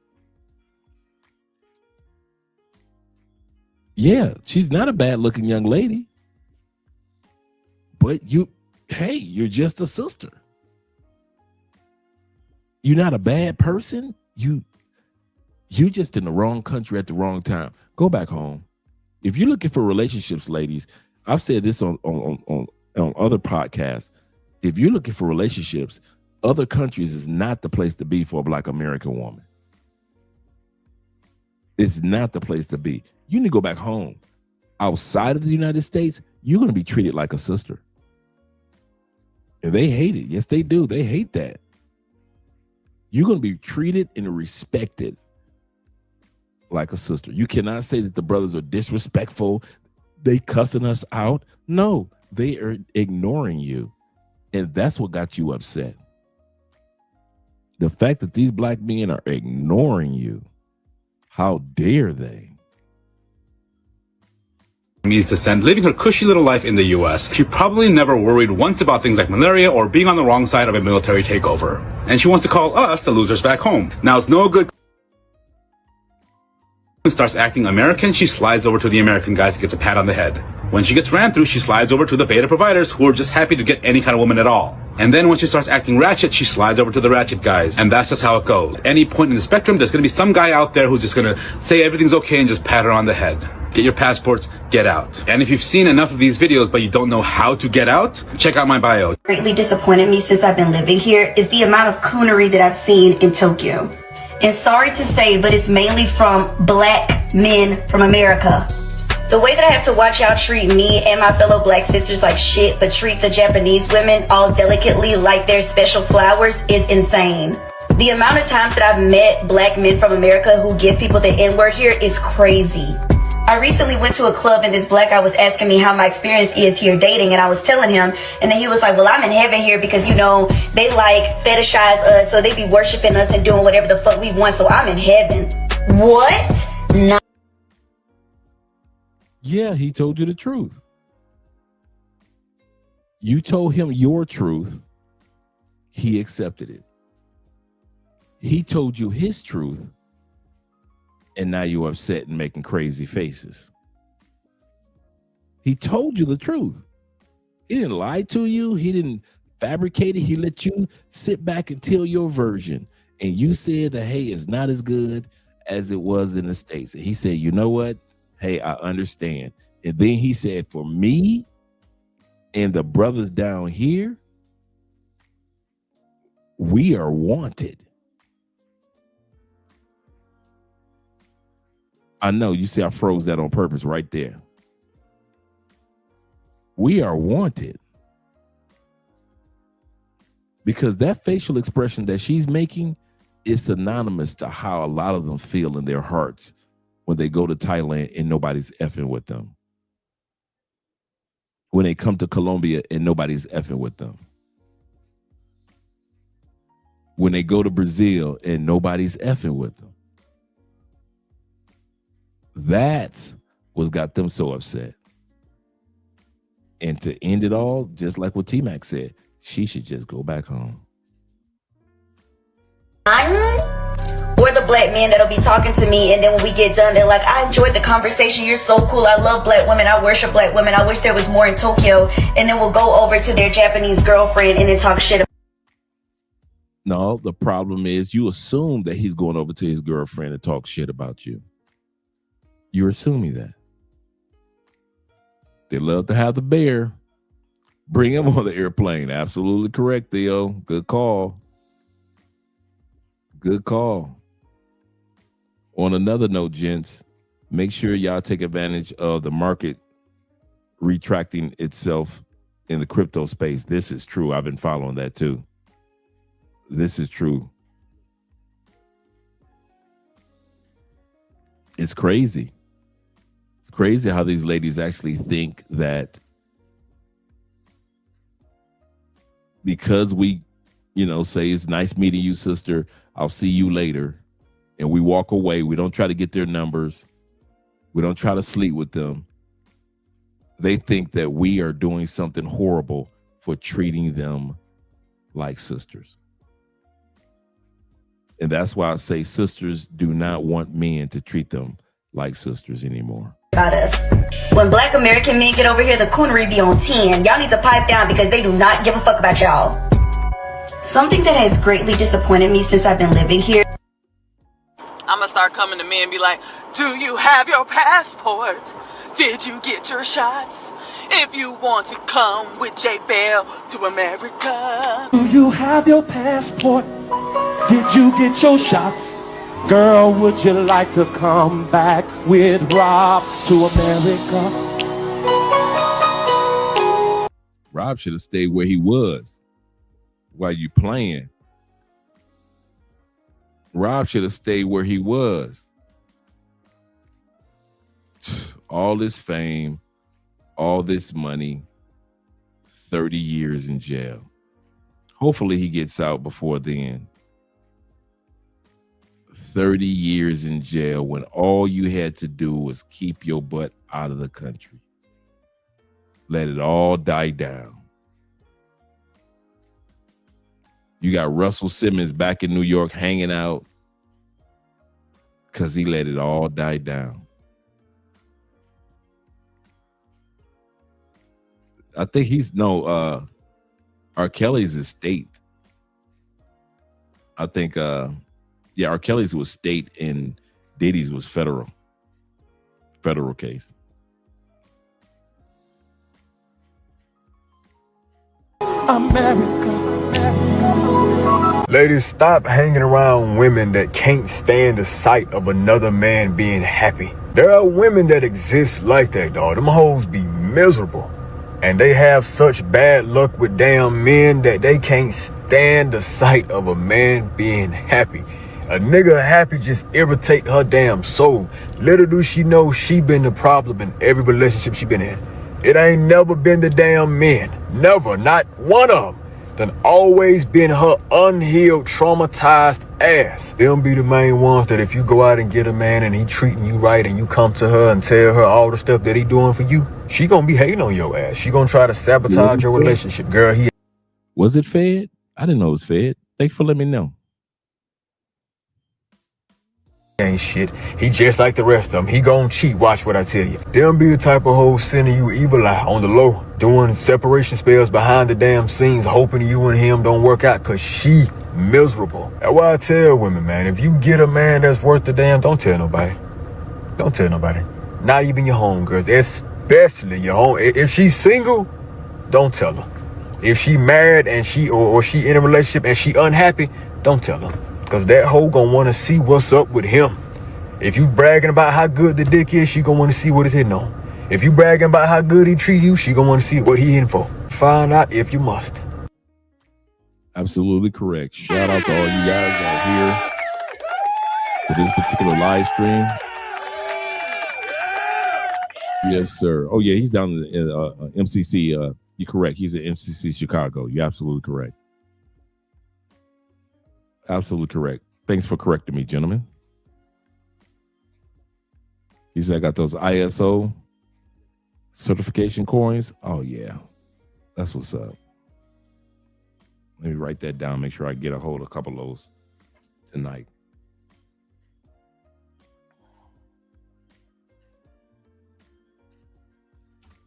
All right, gentlemen, we're going to be heading up out of here. But my point is with this particular subject matter. This particular subject matter is this. A lot of people are not going to like whether you stay in the States or you're not. So if you think that, you can escape the criticism of women in the States as long as you don't use your passport, yeah, that's not going to happen. That's not going to happen. Live your best life, gentlemen. Enjoy your days of happiness. Remember how fast it was you were 15 years old just 3 weeks ago. For some of us, we were just 30 years old 5 weeks ago. Now we're in our 50s. That's how fast life goes by. You get one time, one chance, one life. So you got a choice. You could care about what the sisters are talking about, what the simps are talking about, or you can go and live the life that you want and the life that you deserve. But you cannot, in the words of Abraham Lincoln, I'll end it with this. You can make some of the people happy some of the time, but you are not going to make all these crazy people happy all of the time. Shout out to you guys.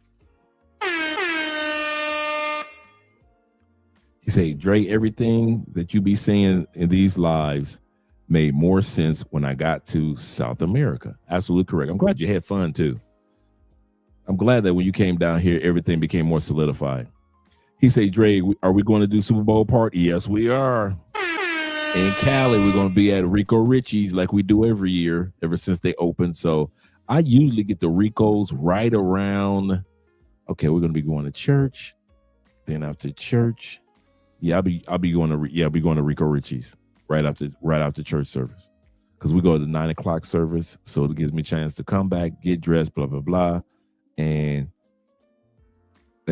so it's gonna be packed. It's gonna be packed. So I usually try to get there around 2 o'clock and order my food early, get my drinks early, because I know that by the time everybody gets, it's packed. And for those that don't know, Rico Richie is kind of like a lounge bar restaurant that one of the brothers from Atlanta opened up a few years back, and he actually opened up on Super Bowl day. And every year, for the last 3 years that it's been open, that's where we all go to his spot. And it is wall to wall. Everybody's there. I mean, everybody's there for Super Bowl. So I'm going to definitely be there. I know quite a few guys are going to be there. My brother Horace, he'll be there, a brother from Canada. We're going to have 0 milligram. He'll be there. Vic, he's going to be there.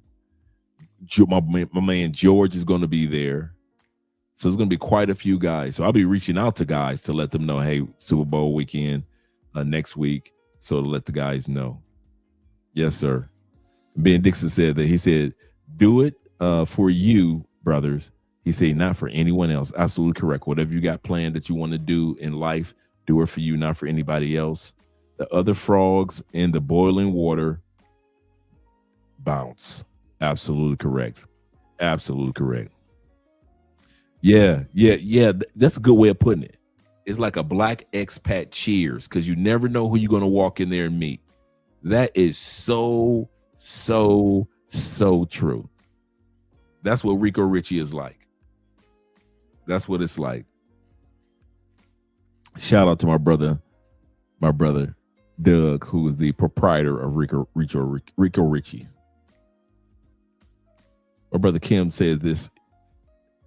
He says that truly enjoy the conversation this evening. Great show. I'm glad that you guys enjoyed it. Let's enjoy some of the new outros that we got going on. Let's enjoy some of these new cowgirl outros. Yes, sir, gentlemen. Yes, sir. Let's go. Here, let me make sure I got some new ones. Here we go. Let's try this one. Wait a minute. Let me make sure. Oh, here we go. Here's a new one for you.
Goodness gracious, I didn't know I was muted. Shout out to you guys. Okay, as I was saying, thank you very much, guys, for letting me know I was muted. Okay. Remember earlier I was talking about the fact that when you come to Colombia, for example, and don't overspend trying to get the top shelf drinks, just get some aguardiente, right? What you just saw the women drinking. Now this is here in Valle de Coco, de Coca. I'm sorry. That's the name of our state that we live in here in Cali. Like Medellin state is the state of Antioquia. Ours is Valle. It looks like Valley, but V makes a B sound in Spanish.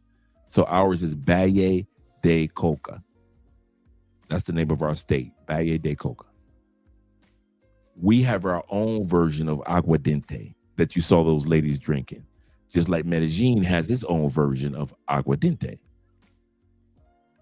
That's all those ladies want. So when you come to Colombia and you trying to buy this top shelf and pop bottles and all that, don't do that, bro. Don't do that. All they want is some aguardiente. He said, you just added 5 minutes of silent treatment. Yeah, all they want is aguardiente, brothers. That's all they want. Now let's get back to the video. And now you're going to be seeing these ladies taking it to the head, straight from the bottle. That's what the local men drink. That's what the local women drink, whether it be in Medellin, their version, or here in Cali, our version.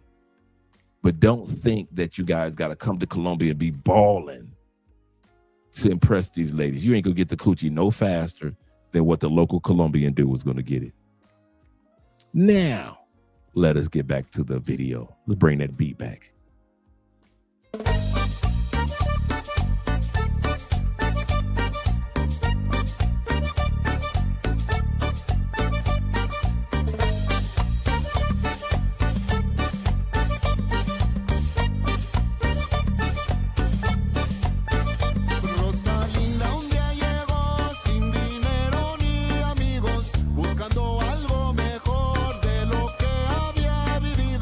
Rosalinda un día llegó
so cherish you.